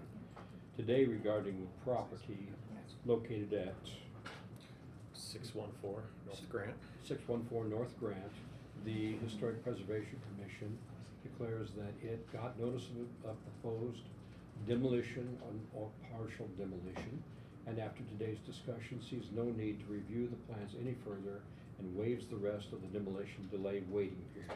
The HPC may later recommend the property for historic designation to the Common Council. Thank you, Jack. The Tonda? petitioner would like to say something. Okay. Go ahead. We're trying to get him to unmute. Hey Noah, I noticed on the slide near the top, it said North Rogers address. Yeah, no, that's, I noticed that. but it- It's 614. I didn't know for the record if Yeah. you needed to correct that or anything. Well, I should correct this when I upload the PowerPoint, certainly. But we Sorry, said, Noah. we got the No, right it's- address on this. But on Yeah. this, okay, I was gonna make Yeah. sure, because I Yeah. saw 614 further down and on here, so We're good. you're 2 out of 3. I've asked him to unmute. We're still. Okay, well, I think we'll go ahead and move on then. Okay. They can follow up with Noah if they have any other questions. We have a packed agenda, so. I want to check right now to see if Han Chong is present, either online or in person. COA 2607. Yeah. I've also put that in the chat about 20 minutes ago as Okay, well. so no news from him. I haven't had any indication. I think we continue that. to the Okay. next meeting now. All right, Well, that was my- next up is the Historic District nomination. This will go slightly different than the COAs that we've had. It will start off with a staff report. We'll have questions from the staff about Noah's report after that. Then there's going to be the owner's discussion. That's basically the people who are proposing the petition. They can say a few words and recommending it to the commission. The commission then has questions for the people who are petitioning. Then after that is public comment. People who are interested in speaking out about this proposed conservation district can say their piece at that time. Depending on how many people are here to say that, we might limit the comments to 3 minutes, just so we're not here until like 1 o'clock in the morning. After the public comment, I'll entertain a motion from the commission, and then we will go into discussion and vote after that. So, Noah, would you please start off? Did I not have a picture there? Okay. This application is nomination HD 2601 for the Cottage Grove neighborhood, or the Cottage Grove Conservation District. Petitioners include John Butler and the Cottage Grove Designation Committee. The push to designate the a conservation district in the Cottage Grove neighborhood was initiated by neighborhood residents in response to a growing number of demolitions in the surrounding area, including the proposed demolition of 115 East 12th Street, located within the proposed district. Because of the historic significance of the house's association with prominent local sculptor Ivan Adams, the Bloomington Historic Preservation Commission nominated the property for designation to the Bloomington Common Council, and it was individually designated on December 17th, 2025. Meanwhile, a group of residents began seeking designation for the wider area, sending letters to property owners and hosting a series of public meetings at the Monroe County Public Library to discuss the prospect of nominating a conservation district.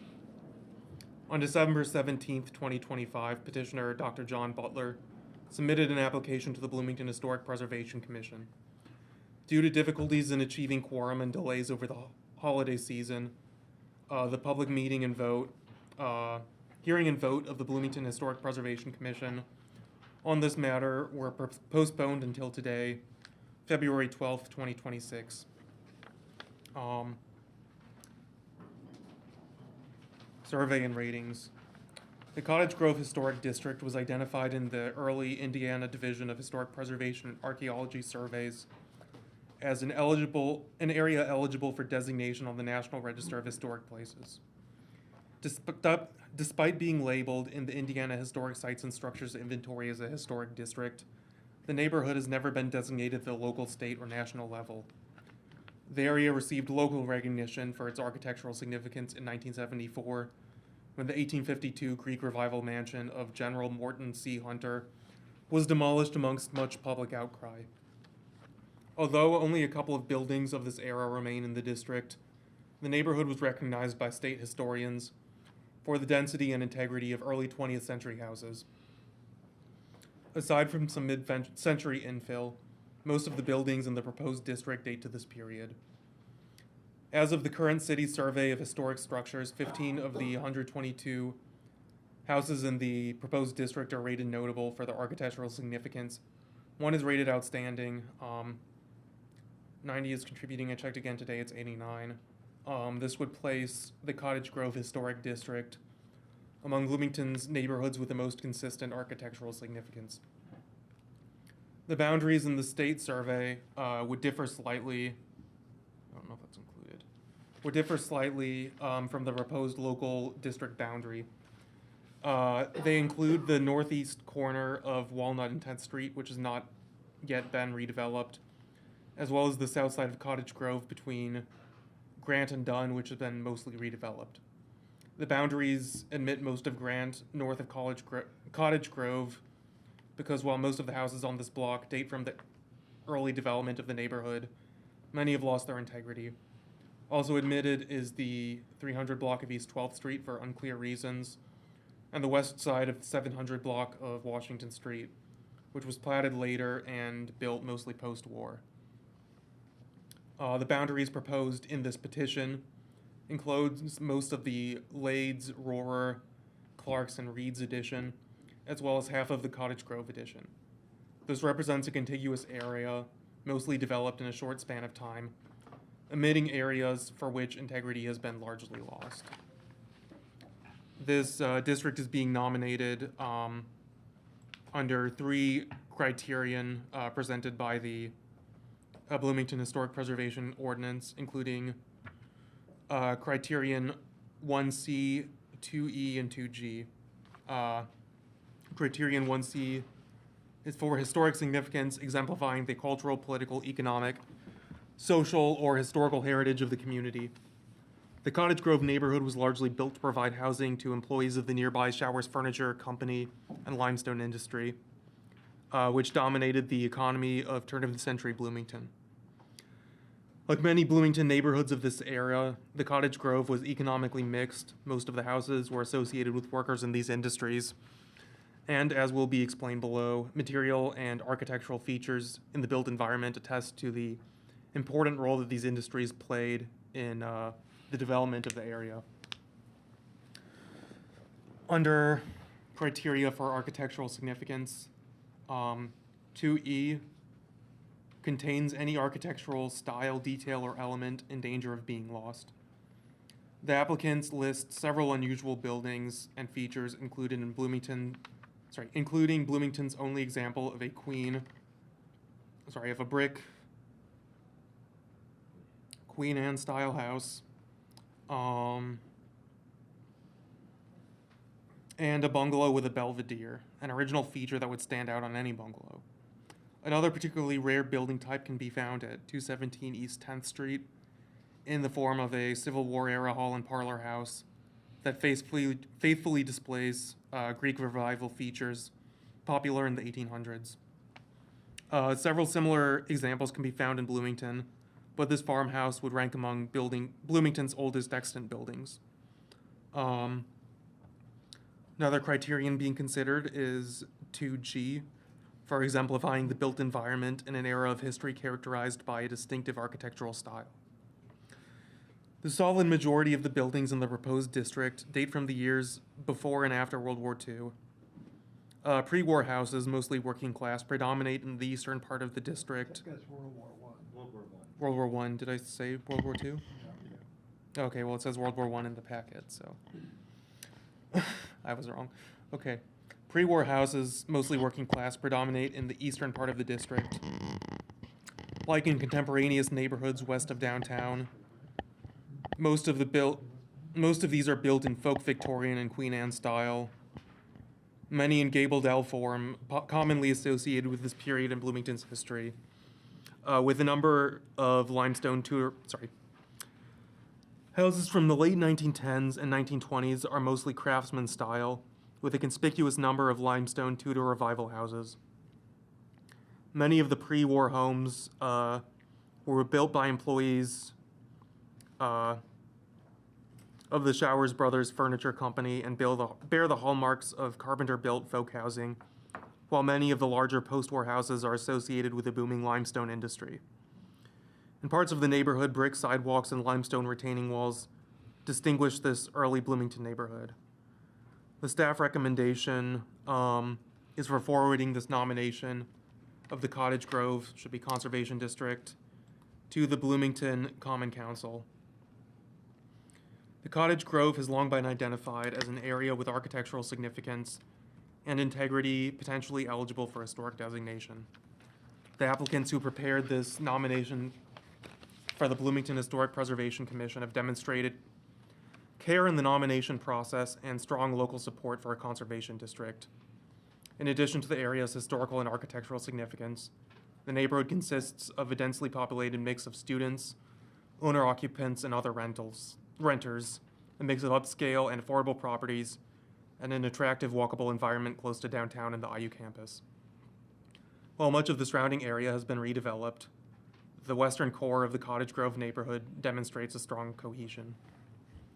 At this point, I'm done with my report. Okay, then we'll do commissioner questions Okay. about your report first. Ernesto, do you have any questions for Noah? I do not, thank you. Duncan, do you have any questions for Noah? No, Jeff? not at this time. All right, Daniel, any questions? Well done, Noah. Melody, any questions? No.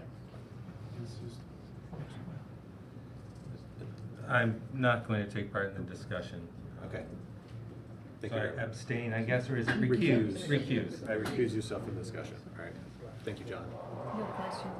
I don't have any questions. Jack, do you have any questions? I think this was a wonderful presentation, no questions. All right. Thank I you. do very have much. a question. Go So ahead. did you look at zoning? Is there significant pressure on all these properties in this area because of the zoning? So that I get why they want to protect it, because those houses are in peril. So, and would, I guess I asked that question because would that affect how the council looks at this? I mean, it might, but I mean, for us, we're looking at the historical Historic, significance right. and architectural significance, so that's not really for us to Okay. consider. Any other questions for Noah from the commissioners? All right, seeing none, we'll move over to the petitioners who would like to speak out on behalf of this. We ask that you try to limit your comments to 3 minutes to be fair to everybody who's going to be speaking after this. Who would like to speak? I have a little thing I wrote that I. Yeah, that's fine. Say, if that's Yep. My name's Amy Butler. I've been a major part of trying to get this done, and the fear of them being all torn down is why we've done this. And so I just had a short thing I want to write. Cottage Grove is a neighborhood worth protecting. This neighborhood is a small collection of 100-year-old or older homes that represent diverse architectural styles that are core to Bloomington.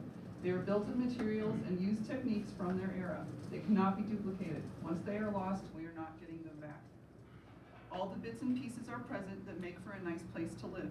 We have green spaces around our houses, including big mature trees and the subsequent shade they provide, even cooling the houses next door and the houses down the street. Our streets all have sidewalks, some of which are made of 100 to 120-year-old bricks, and then there's the WPA-era limestone sidewalks created by people needing work in a difficult time for our country. These sidewalks, our hand-built limestone walls, and the big old trees make for an especially pleasant place to walk in the summer when we are heading downtown. Most of our houses also have big porches, providing exterior spaces our residents can enjoy much of the year. Some of the porches wrap around the house, and the house will have a second entrance offering an additional place for the inhabitants to enter their home. This is a great example of how houses were able to work well for the resident owner and their residents, and their renters at the same time. Our neighborhood has a wonderful versatility to it. These old houses have multiple uses over the years. Some have been residents for many years, and others have been rentals since they were built. Some rental houses have even turned back to owner-occupied residents. Our houses are adaptable and useful, and that is why they have lasted for all these years. These are houses built by our working class, business managers, and mill owners. Indiana's own Hoagie Carmichael was born in a house that would have been in our district. We have students, retirees, professionals, and even families. Our neighborhood is a great example of Bloomington's cultural heritage. It is facing significant development pressure, and I encourage you to vote in favor of protecting it. Thank you for your time in considering Cottage Grove. Thank you very much for your comments. I appreciate that. All right, Commissioner questions for the petitioners. Ernesto, do you have any? Duncan, do you have any questions? No. Jeff? No. Daniel? Melody? No. Karen? No. I don't have any questions. Jack, do you have questions? No, I don't. All right, well, now we're coming up to the public comment section where everybody can speak out on behalf. Each person, once I call upon them, you will have 3 minutes to speak. I'll go around the room. We'll go in person first, and then we'll go online to get the people that are online who would wish to speak. If you want to say something about this, please raise your hand. All right, go ahead. The gentleman in the green shirt, you state your name, and then you have 3 minutes. My name is Jordan Evans. I'm here today as the president of the Old Northeast Neighborhood Association. I did prepare a letter for this. I participated in the meetings as well when I was available. So on behalf of the Old Northeast Neighborhood Association, we're writing to express our support for the development or redevelopment of properties within the boundaries of the Old Northeast Downtown Neighborhood Association.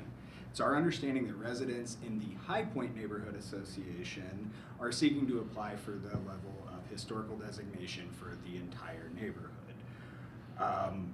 As discussed and agreed upon at our last meeting, we do not support that as the Old Northeast Neighborhood Association. We recognize thoughtful development plays an important role in maintaining the vibrant, sustainable, and inclusive community that we have. We support projects that respect the character of the neighborhood while contributing to Bloomington's broader goals relating to housing availability, economic vitality, and responsible land use. The Old Northeast Downtown Neighborhood Association believes that well-planned development in compliance with city standards with appropriate community engagement strengthens our neighborhood by improving underutilized or aging properties, increasing housing options, and increasing the overall quality of life for our residents, whether those are renters or homeowners.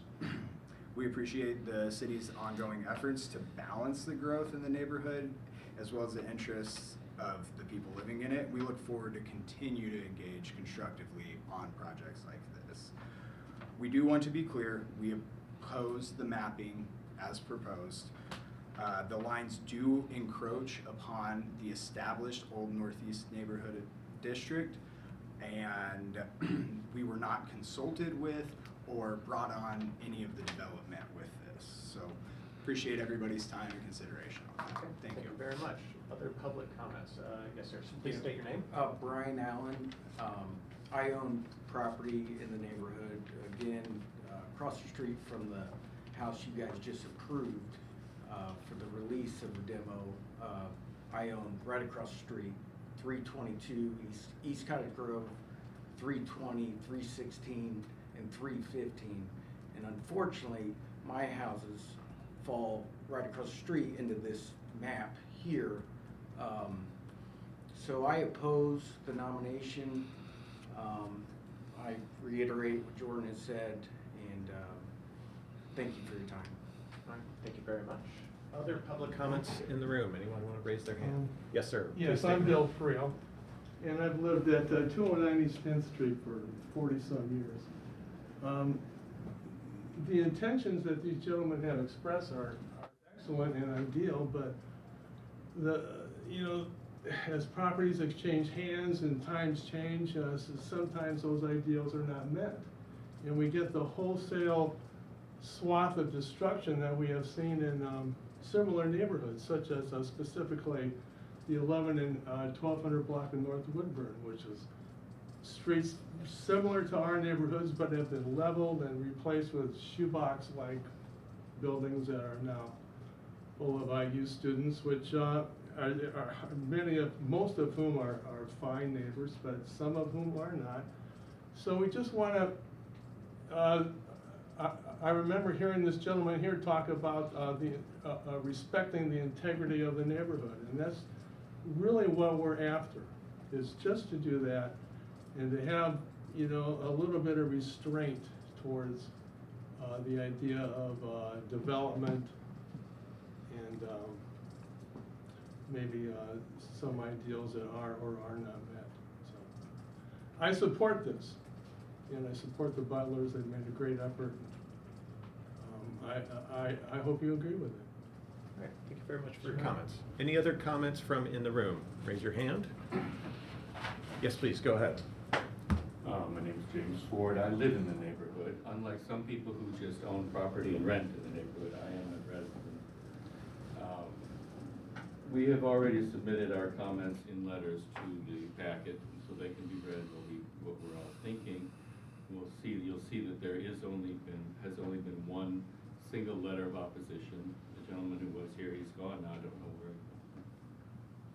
Most everyone that has submitted letters formally were in favor of this, as I am in favor of it. It is likely the last neighborhood in Bloomington that can be protected by this commission.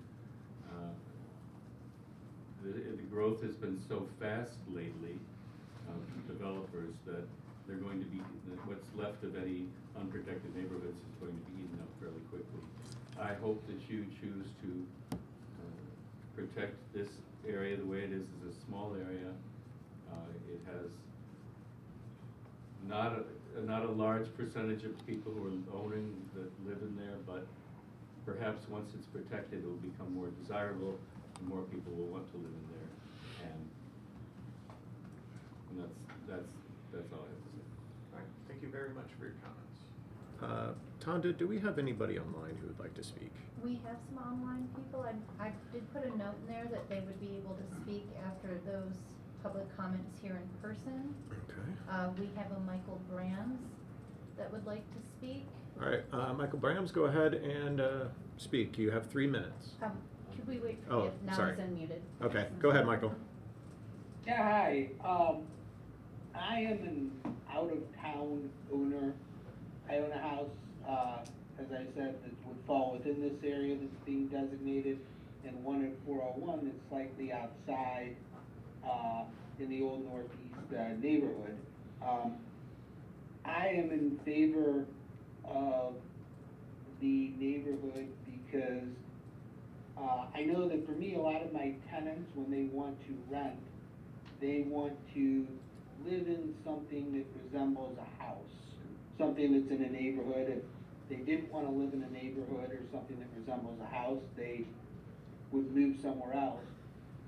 I know there doesn't seem to be a lot of engagement with the neighborhood, with development right now. I know as a developer, I don't like holding charrettes, to be frank. They can be unpleasant, but when I did 401 East Cottage Grove, I held a couple of them, and you know, some of the concerns of the neighborhood were taken into account as a result of the charrette, and I think there were probably compromises in what I built. You know, the house could have been knocked down, and I did not knock it down, and I think, you know, certainly I'm not against development at all. I like it. I've done it in the neighborhood for sure. But I think it's important to, you know, have engagement with the neighborhood, and, you know, like with the house that was just approved for demolition, there doesn't seem to be a lot of emphasis or concern, as far as I can tell, on what's being put back. I mean, I know that when, it was a while ago, but when I redeveloped 401 East Cottage Grove, you know, vinyl siding was not something the neighborhood wanted to see. There was, you know, back and forth about what the house should look like when it was rebuilt. And I do think that's important. It should surely cost me more money to put on cement board siding than vinyl, but I understand why the neighborhood wanted it. And I think perhaps, you know, this would at least put, you know, some guardrails and require some, you know, back and forth with the neighborhood. I mean, I know for at least, you know, maybe I missed it, but for the house that was knocked down, there was no charrette, or that's going to be knocked down at 614. There was no engagement with the neighborhood. That's it. Thank you. All right, thank you very much. Are there any other comments from folks that are online?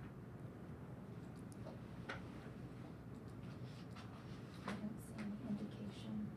Okay, well, we'll move on to the next step then. So the next step is I will, oh, yeah, sorry, I was timing it too. The next step is to entertain a motion on this conservation district designation.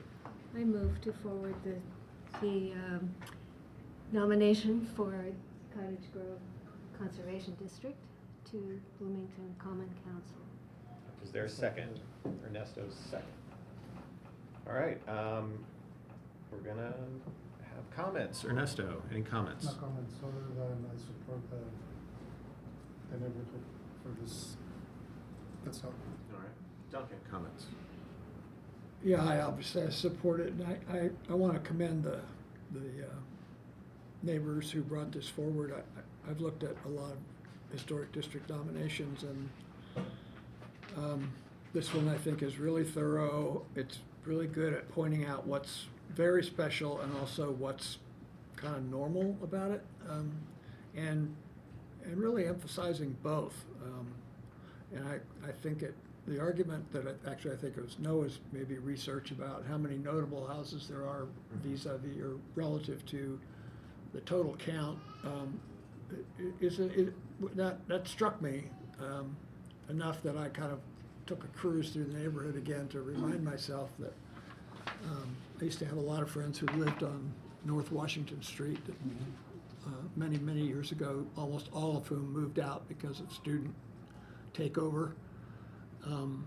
But a lot of the houses along there are ones that I've spent a lot of time in over the years, and they're quite remarkable. So the fact that this district represents the housing in the grid and the working class improvements that came along with showers and limestone industry, which by the way is true of the Bloomington West Side community as well, and probably most of the inner city neighborhoods. It's still, nevertheless, it's an important thing to remember. And the sort of pre-World War I and post-World War I differentiation I found interesting, and I hadn't really thought about that. So I think it's a good nomination, and you should be commended for the job you did. Thank you, Duncan. Jeff, any comments?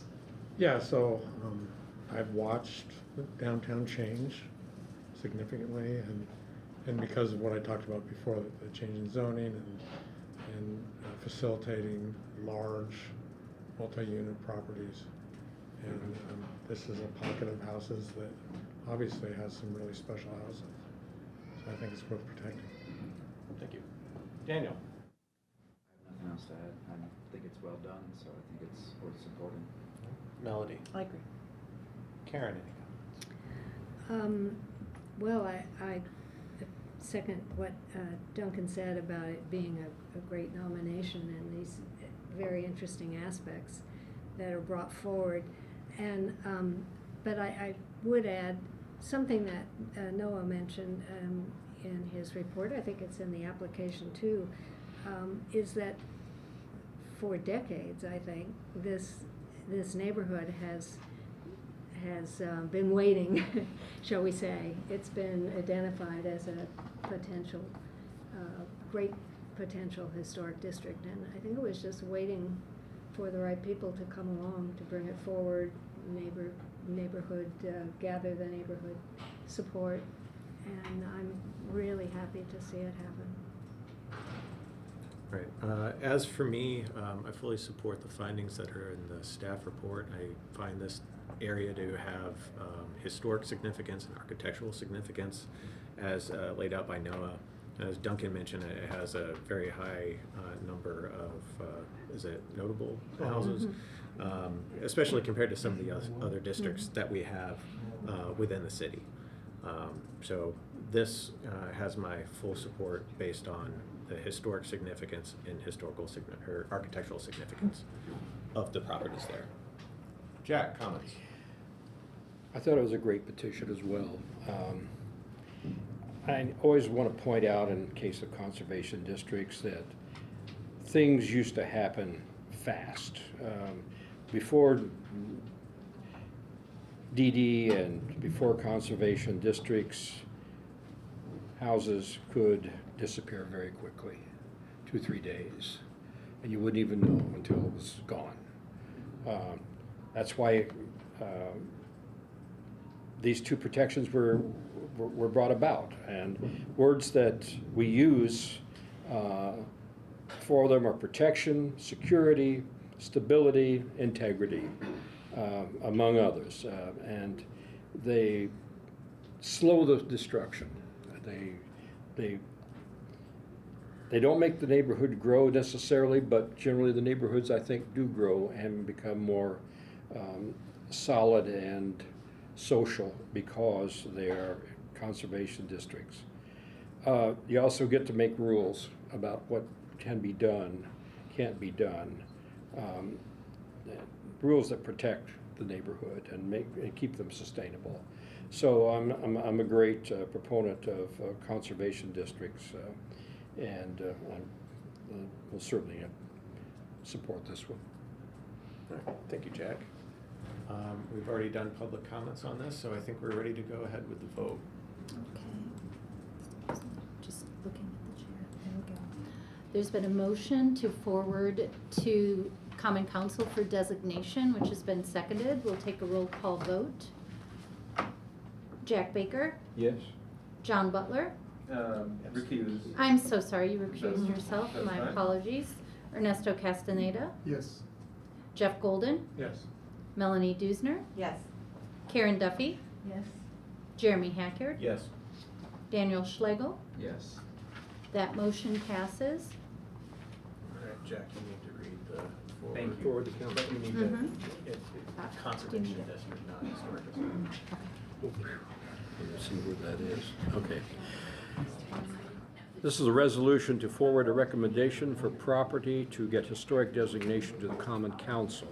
Today, the HBC declares that all property located at, what's our description? Cottage Grove. At Cottage Grove meets the following criteria for the local designation referred to in the staff report. Then we have 1, 2, and 3. What do we fill in those blanks? Do we need to read out the specific ones? I think we should. Okay, here, Jack, it's right here, it's the bolded. 1 second. Okay. Number 1 here is exemplifies the cultural, political, economic, social, or historic heritage of the community. Number 2 exemplifies the built environment in an era of history characterized by a distinctive architectural style. Do we have others? This third one right here, the last one. Exemplifies the built environment in an era of history characterized by a distinctive architectural style. Consequently, the HPC recommends to historic designation under Title 8 of the Bloomington Municipal Code to the Common Council with the attached map. I assume that Noah has that map. Yeah. And then we need to do another thing. All right. I would recommend that we put this area under interim protection. I would entertain a motion. Okay, Daniel, Daniel made the motion. and then a second. Well, please, sure. Jack's got the second. Okay, thank you. All right. Any discussion? All right, Okay, I it's think been we're ready moved. for go. The vote. I'm so sorry. It's been moved and seconded to place this area. Can we get them? Yeah, here, I'm trying to.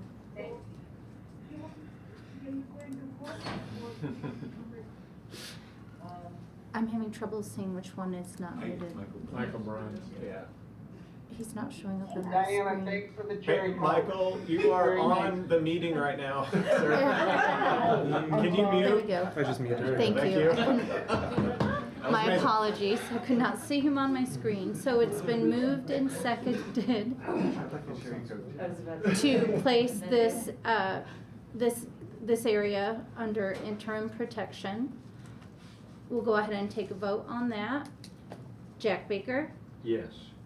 Ernesto Castaneda, Yes. Jeff Golden, Yes. Melanie Dusner, Yes. Karen Duffy, Yes. Jeremy Hackard, Yes. Daniel Schlegel. Yes. That motion for interim protection has passed. This is a resolution to place interim protection on a property that has been sent to the Common Council with a recommendation of local historic designation. Today, after a vote, the HPC recommends that the Common Council locally designate the property at Cottage Grove as historic and places the property under interim protection pending action by the Common Council under BMC 8.08.015. All right, thank you, Jack. I just want to point out, this isn't over. This goes to the Common Council where they will vote, and they will not just be considering the historic and architectural significance. So you cleared the first hurdle. We'll see what happens with the next one. But congratulations for tonight. Okay, good luck. All right, we still have stuff to do. Old business. Noah, do we have old business to discuss?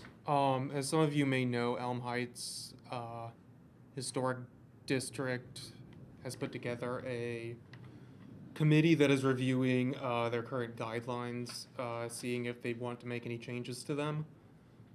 Per their neighborhood association's rules and procedures for how they're going about this, they want to have a serving member of the Historic Preservation Commission who can attend at least some of their meetings.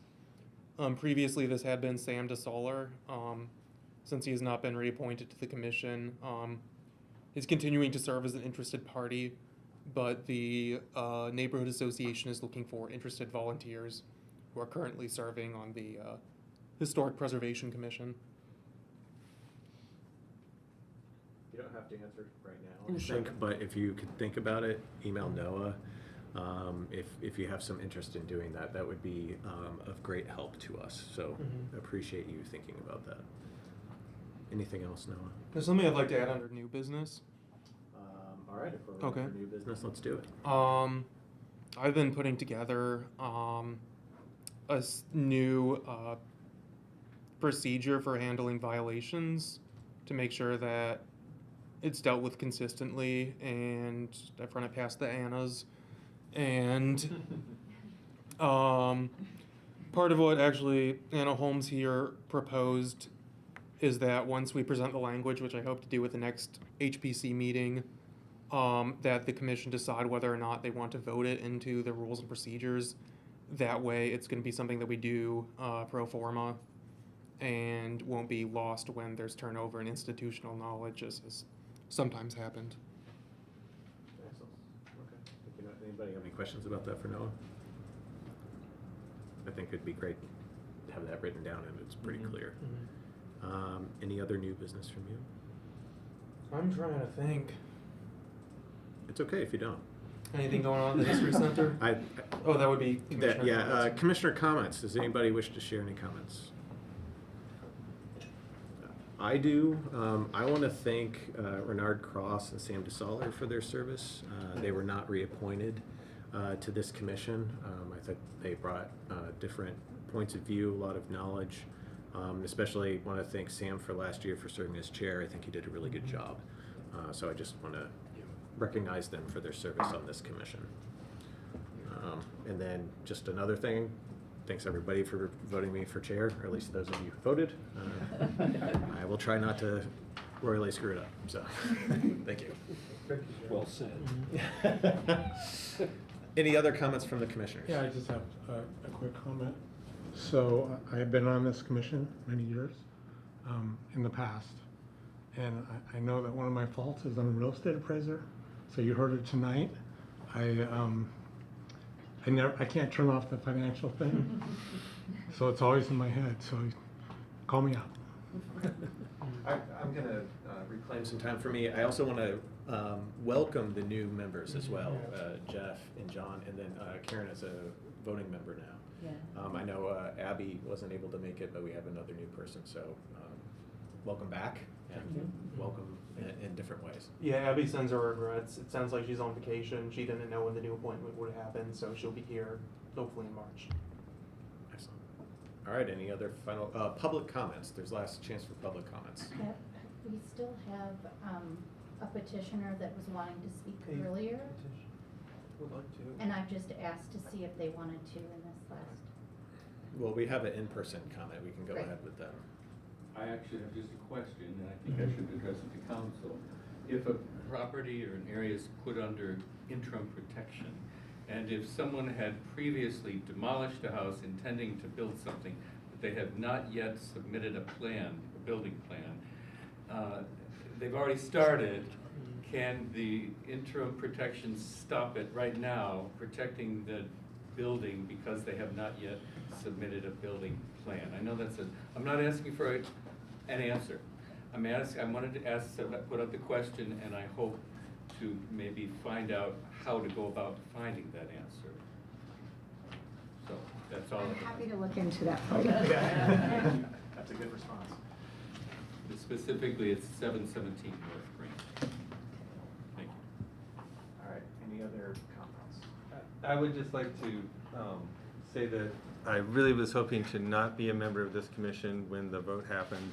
I'm sorry that the timing went like that, but I don't want to put anybody in a bad position. So. You recuse yourself. It's fine. Anything else? All right, hearing no other comments, this meeting is adjourned.